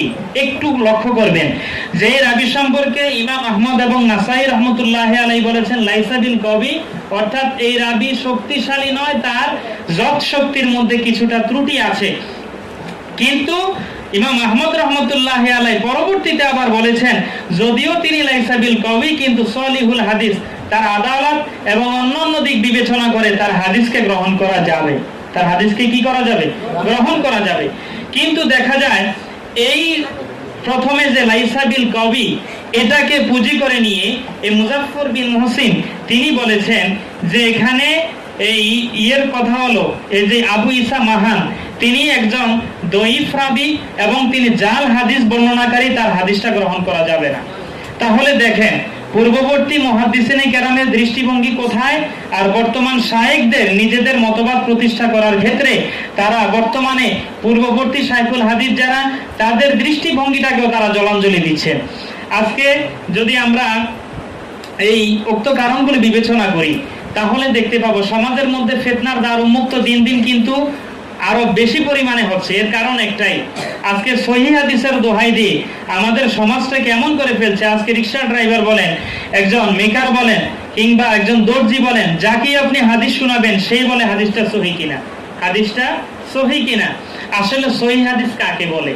আমরা যদি এই জিনিস পর্যালোচনা করতে যাই তাহলে যে বলে যে হাদিসটা সহিহ কিনা, সে কিন্তু তার বাপের 14 গোষ্ঠীর জীবনে সহিহ হাদিসের সংজ্ঞা জানে না। শুনছে ওই শাহেকরা ঘোমটা মুখে দিয়ে, লাল রুমাল মাথায় দিয়ে মিডিয়ার মধ্যে বলে যে এটা সহিহ না। নাসিরউদ্দিন আলবানী রহমতুল্লাহি আলাইহি হাদিসটাকে সহিহ বলেন নাই, দঈফ বলেছেন। তাহলে সর্বপ্রথম একটা জিনিস আপনারা কোট করবেন যে পৃথিবীর মধ্যে জারাহ তাদিলের ইমাম শুধুমাত্র নাসিরউদ্দিন আলবানী না, ওনার পূর্বে বহু ইমাম ছিলেন যারা উসুলে হাদিসের উপরে জারাহ তাদিলের ইমাম ছিলেন। নাসিরউদ্দিন আলবানীকে তারা আইকন মনে করেন, আবার ইবনে তাইমিয়াকে তারা আইকন মনে করেন, অথচ ইবনে তাইমিয়া তার ফতোয়া কোবরা এবং মাজমুআতুল ফতোয়ার মধ্যে তারাবির নামাজ 20 রাকাতের অভিমত দিয়েছেন। তারপরে আমরা যদি পর্যালোচনা করি যে ভারতীয় উপমহাদেশের মধ্যে সবচাইতে বেশি হাদিস বিশারদ কে, শাহ ওলিউল্লাহ মুহাদ্দিস দেহলভী রাহমাতুল্লাহি আলাইহি, আব্দুল হক মুহাদ্দিস দেহলভী রাহমাতুল্লাহি আলাইহি, এই সকল মুহাদ্দিসিনে কেরাম তারা জীবনে 20 রাকাত তারাবির প্রবক্তা ছিলেন এবং 20 রাকাত তারাবি তারা আদায় করেছেন। সম্মানিত সুধীবৃন্দ, এই তারাবির নামাজের রাকাত সংখ্যাটাকে যদি আমরা ফিকহের কিতাবের মধ্যেও তালাশ করি তাহলে 8 রাকাত তারাবির কথা কোথাও নেই। সময় সংক্ষিপ্ত আমি বলতে চাই না, শুধুমাত্র আমি আজকে এখানে 6টা ফতোয়ার কিতাব থেকে কোট করে এনেছি। তার মধ্যে সবচেয়ে কাছাকাছি ফতোয়ার কিতাব যেটা, সেটা হেদায়া কিতাব। কি কিতাব? কথা বলেন, কি কিতাব? আপনাদের মাদ্রাসার দর্সি কিতাবের মধ্যে প্রথমে আপনারা ফিকুল মুয়াসসার পড়েন, তারপরে কুদুরি পড়েন, তারপরে শরহে বেকায়া, তারপরে হিদায়া। এই হিদায়া কিতাবের মধ্যে এখানে স্পষ্টভাবে সালাতুত তারাবিহের নামকরণ, সালাতুত তারাবিহের ইতিহাস এবং সালাতুত তারাবির বিধান যে সুন্নাতে মুআক্কাদা, এটা স্পষ্টভাবে লেখা আছে। এবং তারাবির নামাজ যে হানাফি মাযহাবে 20 রাকাত, তাও স্পষ্ট লেখা আছে। হানাফি মাযহাব সহ বাকি 3 মাযহাবে কোন মাযহাবে 20 রাকাতের নিচে নাই, বরং 36 রাকাত এবং 40 রাকাত পর্যন্ত তারাবির সুবুত আছে। সুতরাং আজকে যারা 8 রাকাত বলে প্রমাণ করতে চায় তারা সহিহ আল বুখারীর একটা দলিল দেয়। দলিল শুনবেন নি আপনারা? যেহেতু আমাদের নিজস্ব দলিল দ্বারা যদি আমরা তাদেরকে বলতে যাই এটা কিন্তু কার্যকরী হবে না, বরং তাদের দলিলটা আমাদের জানতে হবে। সেটা হলো বুখারী শরীফের যে রিওয়ায়াত যে আম্মা জান আয়েশা সিদ্দিকা রাদিয়াল্লাহু তাআলা আনহাকে প্রশ্ন করা হয়েছিল, কাইফা কানাত সালাতু রাসূলিল্লাহি সাল্লাল্লাহু আলাইহি ওয়াসাল্লাম ফি রমাদান। খুব সূক্ষ্মভাবে হাদিসটা বুঝবেন আপনারা। আয়েশা সিদ্দিকা রাদিয়াল্লাহু তাআলা আনহাকে প্রশ্ন করা হয়েছে যে রাসূলুল্লাহ সাল্লাল্লাহু আলাইহি ওয়াসাল্লামের রমজানে নামাজের হাইসিয়ত কেমন ছিল, যে আল্লাহর রাসূল রমজানে নামাজ কিভাবে আদায় করতেন। কথা বুঝতে পারছেন? কি বুঝছেন? যে রাসূলুল্লাহ রমজানে নামাজ কিভাবে আদায় করতেন, এই প্রসঙ্গে আম্মা জান আয়েশা সিদ্দিকা রাদিয়াল্লাহু তাআলা আনহাকে কি করেছেন? প্রশ্ন করেছেন। তখন আম্মা জান আয়েশা সিদ্দিকা রাদিয়াল্লাহু তাআলা আনহা তিনি বলেছেন, মা কানা ইয়াজিদু ফি রমাদান ওয়ালা ফি গায়রিহি আলা 11 রাকাতান। যে রাসূলুল্লাহ সাল্লাল্লাহু আলাইহি ওয়াসাল্লাম রমজান ছাড়া, দুইটা কথা বলছেন। কয়টা কথা? কথা বলেন না, কয়টা কথা? যে আল্লাহর রাসূল রমজান এবং রমজান ছাড়া 11 রাকাতের উপরে আদায় করেননি। তাহলে প্রশ্নকর্তা তিনি বলেছেন রাসূলুল্লাহ রমজানে নামাজ কেমন ছিল, সেখানে কিন্তু তিনি তাহাজ্জুদ কিংবা তারাবি কোনটার নাম উল্লেখ করেন নাই। করছেন নাই? কথা কন না, করছেন? বলছে রাসূলুল্লাহ রমজানে নামাজটা কেমন ছিল। তাহলে প্রশ্নকারীর প্রশ্নের মুআফিক জবাবটা আয়েশা সিদ্দিকা রাদিয়াল্লাহু তাআলা আনহা দেন নাই। যদি আয়েশা সিদ্দিকা রাদিয়াল্লাহু তাআলা আনহা বলতেন যে রাসূলুল্লাহ রমজান মাসেই তিনি 11 রাকাত নামাজ আদায় করতেন, তাহলে এর দ্বারা প্রমাণ পেত যে তারাবি 8 রাকাত আর বিতির 3 রাকাত 11 রাকাত। তিনি বলেছেন রমজান এবং রমজান ছাড়া, অর্থাৎ রমজানেও যেমন রাসূলুল্লাহ 11 রাকাত নামাজ আদায় করতেন, রমজানের বাহিরেও তিনি 11 রাকাত নামাজ আদায় করতেন। কথা বুঝতে পারছেন? এই হাদিসটা কোথায় আছে? এই হাদিস আছে সহিহ আল বুখারী প্রথম খণ্ডের 154 পৃষ্ঠা, সহিহ মুসলিম প্রথম খণ্ডের 254 পৃষ্ঠার মধ্যে হাদিস আছে। এখন আসেন, এই হাদিস বুঝতে হলে এখানে বড় একবার স্কলার কিংবা ম্যাগনেট হওয়ার প্রয়োজন নাই, বরং যার মাথার মধ্যে কিছু গিলু আছে, যার আকলে সালিম আছে, সেই বুঝবে। আমি আপনাদেরকে 4টা লজিক দেব হাদিস থেকে। প্রথম নাম্বার লজিক হলো যে তারাবিহের নামাজের বিধান এটা কি রমজানে না রমজানের বাহিরে? কথা জোরে কোন? রমজানের বাহিরে। সুতরাং এই হাদিসের দ্বারা যারা 8 রাকাত তারাবি প্রমাণ করতে চায়, তাহলে তাদের উচিত শুধুমাত্র রমজান নয়, বরং বাকি 11 মাসও তারাবির নামাজ আদায় করা। কেননা রাসূলুল্লাহ সাল্লাল্লাহু আলাইহি সাল্লামের নামাজের রূপরেখা আয়েশা সিদ্দিকা রাদিয়াল্লাহু তাআলা আনহা বলেছেন, আল্লাহর নবী রমজান এবং রমজান ছাড়া, অর্থাৎ রমজানও যেমন 11 রাকাত পড়তেন, রমজানের বাহিরেও 11 রাকাত পড়তেন। তাহলে যারা 8 রাকাতের প্রবক্তা, তাদেরকে বলবেন যে আপনারা রমজানে যেমন 8 রাকাত তারাবি পড়বেন, অনুরূপভাবে বাকি 11 মাসেও আপনারা তারাবির নামাজ আদায় করবেন। কথা বুঝতে পারছেন? দ্বিতীয় নাম্বার লজিক হলো যে বর্তমানে যারা 8 রাকাতের পক্ষপাতী, যারা 8 রাকাত তারাবি বলতে চায়, এরা কিন্তু বিতির 1 রাকাত মানে। কয় রাকাত? কথা বলেন, কয় রাকাত মানে? 1 রাকাত মানে। তাদের মতে বিতির 1 রাকাত। যেহেতু অনেকগুলো হাদিসের মধ্যে আছে রাসূলুল্লাহ সাল্লাল্লাহু আলাইহি ওয়াসাল্লাম তিনি বিতির করেছেন 1 রাকাতের দ্বারা। আউতিরু বিওয়াহিদাতিন হাদিসের মধ্যে আছে যে তোমরা রাত্রি বেলা নামাজ আদায় করে কিয়ামুল লাইল করো, যে সালাতুল লাইলি মাসনা ও মাসনা। এভাবে অনেক riwayat আছে যে রাত্রি বেলা নামাজ 2 রাকাত করে নামাজ আদায় করতে থাকবে। যখন তোমরা সুবহে সাদিকের আশঙ্কা করবে, তখন তোমরা আউতিরু বিওয়াহিদা 1 রাকাতের দ্বারা বিতির করো। যার কারণে তারা শুধুমাত্র 1 রাকাত বিতিরের প্রবক্তা। সুতরাং যদি তাদের কথা মতো বিতির 1 রাকাত হয়, তাহলে এই হাদিসের দ্বারা 8 রাকাতের প্রমাণ তারা কোনোদিনও দিতে পারবে না, বরং এখানে 10 রাকাত তারাবি বলতে হবে। কথা বুঝতে পারছেন আপনারা? যেহেতু তাদের মতে বিতির কয় রাকাত? 1 রাকাত। কত রাকাত? 1 রাকাত। তাহলে 11 থেকে 1 বাদ দিলে কত থাকে? না, এখানে অঙ্ক কষতে হবে যে 11 থেকে 1 বাদ দিলে আহলে হাদিসের মতে অঙ্ক থাকে 8। কত থাকে? কথা বলেন, কত থাকে? এটা কোনো পাগলেও বুঝবে না। যেটা পাগল সেও বলবে যে 11 থেকে 1 বাদ দিলে 10 থাকে। সুতরাং যদি তারাবি হয় তাদের এই দলিল দ্বারা, তাহলে তারাবি হবে 10 রাকাত, বিতির হবে 1 রাকাত। কিন্তু এই হাদিসের ক্ষেত্রে তারা বলে বিতির 8 রাকাত পড়ছেন, তারাবি মানে বিতির 3 রাকাত পড়ছেন আর তারাবি 8 রাকাত পড়ছেন। তাহলে দেখেন এগুলি কেমন গাধা হইতে পারে, যে গাধা পানি ঘোলায় খায়, পরিষ্কার কিন্তু খায় না। দ্বিতীয় নাম্বার অবস্থানে যদি আসি এই দলিলের, যে হযরত ওমর রাদিয়াল্লাহু তাআলা আনহু তিনি যে হযরত উবাই ইবনে কাব রাদিয়াল্লাহু তাআলা আনহুর পিছনে মানুষদেরকে রমজানে 20 রাকাত তারাবির যে জামাতবদ্ধতা দিয়েছেন, এটা কোথায় ছিল? মসজিদে নববীতে না? জোরে বলেন না, কোন মসজিদে? মসজিদে নববীতে। তো যেই মসজিদে নববীর পাশেই ছিল রাসূলুল্লাহর হুজরা মুবারক। আম্মাজান আয়েশা সিদ্দিকা মরণাবধি পর্যন্ত যেখানে ছিলেন, আম্মাজান আয়েশা সিদ্দিকা যদি তিনি তারাবির হাদিস 8 রাকাতেরটাই বলে থাকেন, এটার দ্বারা যদি তিনি 8 রাকাতেরই তারাবি বলেন, তার চোখের সামনে মসজিদে নববীতে ওমর রাদিয়াল্লাহু তাআলা আনহু 20 রাকাত তারাবির কথা চালু করবেন, বেদাতি কর্মকাণ্ড করবে, আর আম্মাজান আয়েশা সিদ্দিকা চুপ থাকবেন, এটা কি বলা যায়? আপনাদের বিবেকে কি কয়, এটা কি মান্য করা যায়? আয়েশা সিদ্দিকা কেমন ছিলেন? ওই যে একবারে যারা ইজতিহাদ এবং ফিকহের গুণান্বিত ছিল, এই সকল রাবিদের মধ্যে আয়েশা সিদ্দিকা রাদিয়াল্লাহু তাআলা আনহা একজন ছিলেন। ওনার মধ্যে ফিকহ এবং ইজতিহাদের গুণ ছিল। তাহলে যেহেতু আয়েশা সিদ্দিকা রাদিয়াল্লাহু তাআলা আনহা প্রতিবাদ করেন না, সুতরাং বোঝা গেল এই 8 রাকাত এবং 3 রাকাতের দ্বারা উদ্দেশ্য ছিল তাহাজ্জুদের নামাজ। কিসের নামাজ? যেহেতু তাহাজ্জুদ রাসূলুল্লাহ 8 রাকাত সচরাচর পড়তেন, সুতরাং এটা আয়েশা সিদ্দিকা রাদিয়াল্লাহু তাআলা আনহা বলে দিয়েছেন যে রমজানের বাহিরেও যেমন রাসূলুল্লাহ 8 রাকাত তারাবি এবং বিতির পড়তেন, অনুরূপ রমজান মাসেও বিতির পড়ে এবং তারাবি পড়তেছে 8 রাকাত।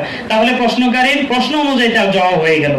কিন্তু এটাকে আমরা টেনে এনে যদি আবার 8 রাকাত তারাবি প্রমাণ করতে যাই, তাহলে কিন্তু এখানে আরো অনেক আপত্তি আমাদের থেকেই যায়। সম্মানিত সুধীবৃন্দু, তারপরে আমরা যে বিষয়টা আলোচনা করব, যে রাসূলুল্লাহ সাল্লাল্লাহু আলাইহি ওয়াসাল্লামের সময় থেকে অদ্যাবধি পর্যন্ত আপনি যদি মক্কাতুল মুকাররমায় যান, এখনো কিন্তু সেই বাইতুল্লাহ শরীফে 20 রাকাত তারাবি হয় কি না? কথা কম হয়নি? গত বছর যে এত করোনা গেছে, যেখানে মসজিদে নববীতে এবং হারাম শরীফের মধ্যে মানুষ একবারে কম ছিল, কিন্তু সেখানে কিন্তু ওই তারাবিহের রাকাত সংখ্যা কমানো হয় নাই। হয়েছে নাকি? এমন প্রমাণ দিতে পারবেন হয়েছে? যে এখন তো কম, 8 রাকাতেরও যেহেতু সুবুত আছে, তাহলে 8 রাকাত তারাবি পড়েন কই? আরব বিশ্বের অনেক উলামায়ে কেরাম তারা 8 রাকাতের প্রবক্তা না, 20 রাকাতের প্রবক্তা।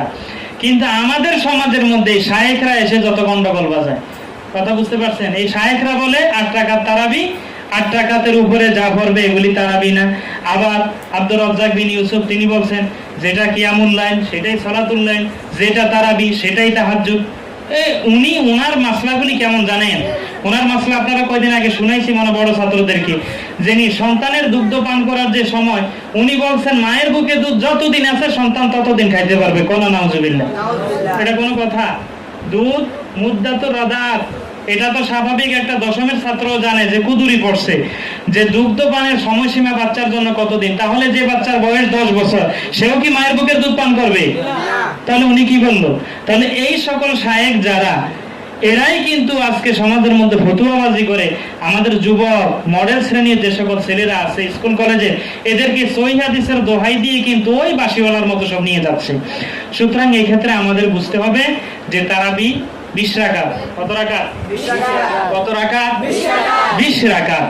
এছাড়াও অনেক দলিল আছে, যেহেতু সময় সংক্ষেপ বিস্তারিত বলতে যাই না, আরো কাজবাজ আছে অফিসিয়াল। সুতরাং এতটুকু আপনাদের অবশ্যই জানতে হবে, তারাবি রাসূলুল্লাহ পড়ছেন, রাসূলুল্লাহ থেকে প্রমাণিত। এবং বুখারী শরীফের মধ্যে হাদিসে এসেছে যে রাসূলুল্লাহ সাল্লাল্লাহু আলাইহি ওয়াসাল্লাম সাল্লা বিন নাস, 3 দিন তিনি তারাবির নামাজ আদায় করেছেন, প্রমাণিত আছে। তার মধ্যে প্রথম দিন মানুষদেরকে নিয়ে নামাজ আদায় করেছেন, দ্বিতীয় দিন মানুষের সংখ্যা আরো বেড়ে গেছে, তৃতীয় দিন রাসূলুল্লাহ সাল্লাল্লাহু আলাইহি ওয়াসাল্লাম তিনি হুজরা শরীফের দরজাই খুলেন নাই। সকালবেলা তামাম রাত্রি সাহাবায়ে কেরাম মসজিদের মধ্যে ছিলেন, তখন আল্লাহর নবী সকালবেলা বের হয়ে বলেছিলেন যে আমি গতকাল রাত্রে বের হয় নাই, এই আশঙ্কায় যে নামাজ তোমাদের উপরে ফরজ করা হবে, এই ফরজ হওয়ার আশঙ্কা আমি তোমাদের কাছে বের হয়নি, হইনি। তাহলে এর দ্বারাও কিন্তু আল্লাহর নবী যে তারাবির নামাজ আদায় করেছেন বা জামাত, সেটাও কিন্তু প্রমাণিত। তবে বর্তমান হাইসিয়তে যে কাইফিয়তে আমরা নামাজ আদায় করে থাকি, এটার প্রবক্তা হলেন হযরত ওমর ইবনুল খাত্তাব রাদিয়াল্লাহু তাআলা আনহু। এখন আসেন ওমর রাদিয়াল্লাহু তাআলা আনহুর কথা কিংবা তার প্রদর্শিত কোনো আমল, এটা কি শরীয়তে গ্রহণযোগ্য কিনা? যেহেতু আমাদের দেশে এই বড় বড় শায়েখরা, এরা কিন্তু সাহাবায়ে কেরামদেরকে বলে যে তারা মানুষ আমরাও মানুষ, সুতরাং তাদের মত কেন মানা লাগবে? ওনারা ইজতিহাদ করতে করতে এমন পর্যায়ে যায়, এই ইজতিহাদের দ্বারা তারা নিজেরাও কিন্তু যে এমন মাইনকে সিফায় পড়ে নিজেরাও বুঝতে পারে না। যেমন ধরেন ওমর ইবনুল খাত্তাব রাদিয়াল্লাহু তাআলা আনহু, তিনি সাহাবী ছিলেন। কি ছিলেন? কথা কন না, কি ছিলেন? খোলাফায়ে রাশিদিনের একজন খলিফা ছিলেন। রাসূলুল্লাহ সাল্লাল্লাহু আলাইহি ওয়াসাল্লামের শ্বশুর ছিলেন। কি ছিলেন? শ্বশুর ছিলেন। তার মুওয়াফাকাতুল ওমর রাদিয়াল্লাহু তাআলা আনহুর মনের অভিপ্রায় অনুযায়ী আল্লাহ কোরআনে অসংখ্য আয়াত নাযিল করছেন।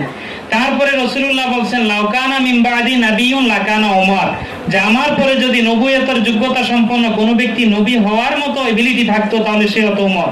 কিন্তু যেহেতু আনা খাতামুন নাবিয়িন লা নাবিয়্যা বাদি, আমি শেষ নবী, আমার পরে আর কোনো নবী আসবে না।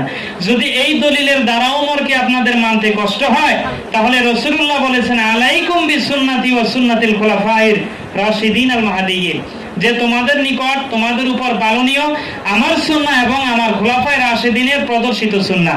সুতরাং ওমর রাদিয়াল্লাহু তাআলা আনহু খুলাফায়ে রাশিদিন ছিলেন কিনা? কথা বলনা, ছিলেন কিনা? সুতরাং ওমর রাদিয়াল্লাহু তাআলা আনহুর যেই কথা, সেটা তিনি সুন্নাহ বিরোধী না, কিংবা তিনি মন গড়া করেন নাই। দ্বিতীয়ত, শুধুমাত্র তারাবির বিধান না, ওমর রাদিয়াল্লাহু তাআলা আনহু সর্বপ্রথম মহিলাদেরকে মসজিদের জামাতে শরীক হতে বাধা দিয়েছেন। দিবেন কি? কথা বলেন, দিবেন কিনা? রাসূলুল্লাহর সময় মহিলারা জামাতবদ্ধ হতো, জামাতে শরীক হতো। আবু বকর সিদ্দিক রাদিয়াল্লাহু তাআলা আনহুর সময় মহিলারা জামাতে শরীক হতো। কিন্তু ওমর রাদিয়াল্লাহু তাআলা আনহু এসে তিনি একবারে নিরেট, একবারে আপমর, বৃদ্ধা, যুবতী সকল মহিলাদেরকে জামাতে আসা নিষেধ করে দিয়েছেন। মহিলারা আম্মা জান আয়েশা সিদ্দিকা রাদিয়াল্লাহু তাআলা আনহার কাছে এসে আপত্তি জানালেন যে আম্মা জান, রাসূলুল্লাহর সময় আমরা মসজিদে আসতাম, নামাজ আদায় করতাম জামাতের সহিত, কিন্তু আজকে ওমর আমাদেরকে নামাজ থেকে নিষেধ করতেছেন, জামাতে নামাজ পড়া থেকে নিষেধ করতেছেন, আপনি কি বলেন? তখন হযরত আয়েশা সিদ্দিকা রাদিয়াল্লাহু তাআলা আনহা বলেন, বর্তমানে ওমর যে ফিতনার আশঙ্কা করতেছে, রাসূলুল্লাহর সময় যদি ফিতনা থাকতো তাহলে রাসূলুল্লাহ তোমাদেরকে নামাজের জামাতে আসা থেকে নিষেধ করতেন। তাহলে ওমর রাদিয়াল্লাহু তাআলা আনহু কিন্তু এই সমস্ত মাসলার উদ্ভাবক। তাহলে আমরা আরেকটা লজিক জানবো যে যেই জিনিস, কোন জিনিস আবিষ্কার নতুন ভাবে হওয়া, এটা কিন্তু প্রমাণ হয় না যে এর কোনো অস্তিত্বই নাই। যেমন ভাবে ফিকহা, আমরা যে ফিকহা অথবা মাযহাবের অনুসারী, এই ফিকহাটা রাসূলুল্লাহর সময় ছিল কিনা? মাথালারে ছিল না? কথা বলেন, ছিল না? হ্যাঁ হ্যাঁ, কি বলেন? রাসূলুল্লাহ সাহাবায়ে কেরামদের মধ্যে 139 জন ফকিহ সাহাবী ছিলেন। কতজন? সংখ্যা লিখে রাখেন। রাসূলুল্লাহর সাহাবী ছিল অসংখ্য, কিন্তু সাহাবায়ে কেরামদের মধ্যে ফিকহ এবং ইজতিহাদের গুণ সম্পন্ন ছিল 139 জন সাহাবী। এই সাহাবীরা যেমন কুফা নগরীতে একজন ছিল মুফতি, মদিনাতুল মুনাওয়ারায় মুফতি ছিল একজন, মক্কাতুল মুআজ্জামায় মুফতি ছিল একজন। ওই মুফতি যে মাসলা দিত, সেই মাসলার আলোকে অন্যান্য সাধারণ সাহাবায়ে কেরাম আমল করতেন, তাবেঈনগণ আমল করতেন। তাহলে এই ফিকহ এবং ইজতিহাদের গুণ সম্পন্ন 139 জন সাহাবী ছিলেন। তাহলে ফিকহের অস্তিত্ব ইমাম আবু হানিফা রাহমাতুল্লাহি আলাইহি মাযহাব প্রতিষ্ঠা করার দ্বারা যদি মাযহাব আবু হানিফা বানিয়ে থাকে, আর আবু হানিফা রাহমাতুল্লাহ মাযহাব যদি না মানা লাগে, তাহলে বর্তমান আমাদের কাছে যে হাদিসের কিতাব এসেছে বুখারী শরীফও মানা যাবে না। কারণ কি? কারণ কি জানেন? যে বুখারী শরীফ, ইমাম বুখারীর জন্ম কত? 296 হিজরি না 94 হিজরি? 194 হিজরি। তো ইমাম বুখারী রাহমাতুল্লাহ আলাইহির জন্ম কত? 194 হিজরি। তাহলে ধরেন আরো 20 বছর বাদ দিলাম জন্ম থেকে শুরু করে, 20 বছর পরে উনি হাদিস শাস্ত্রের কিতাব লিপিবদ্ধ করেছেন, ধরেন বুখারী শরীফ। কি শরীফ? বুখারী শরীফ। তাহলে 194 এর সাথে যদি 20 যোগ দেই তাহলে কত? 216 হিজরি। তাহলে 216 হিজরি। এই 216 হিজরির পূর্বে কি হাদিসের অস্তিত্ব পৃথিবীতে ছিল না? কথা কোন ছিল কিনা? যদি 216 হিজরির পূর্বে হাদিসের অস্তিত্ব পৃথিবীতে না থাকে, তাহলে তৎকালীন সাহাবায়ে কেরাম, তাবেঈন, তারা তাদের জীবন পরিচালনা কিভাবে করছেন? ছিল তথা সাহাবায়ে কেরামদের মধ্যে হাদিসগুলো বিক্ষিপ্ত ছিল, এক একজনের নিকট এক এক হাদিস ছিল।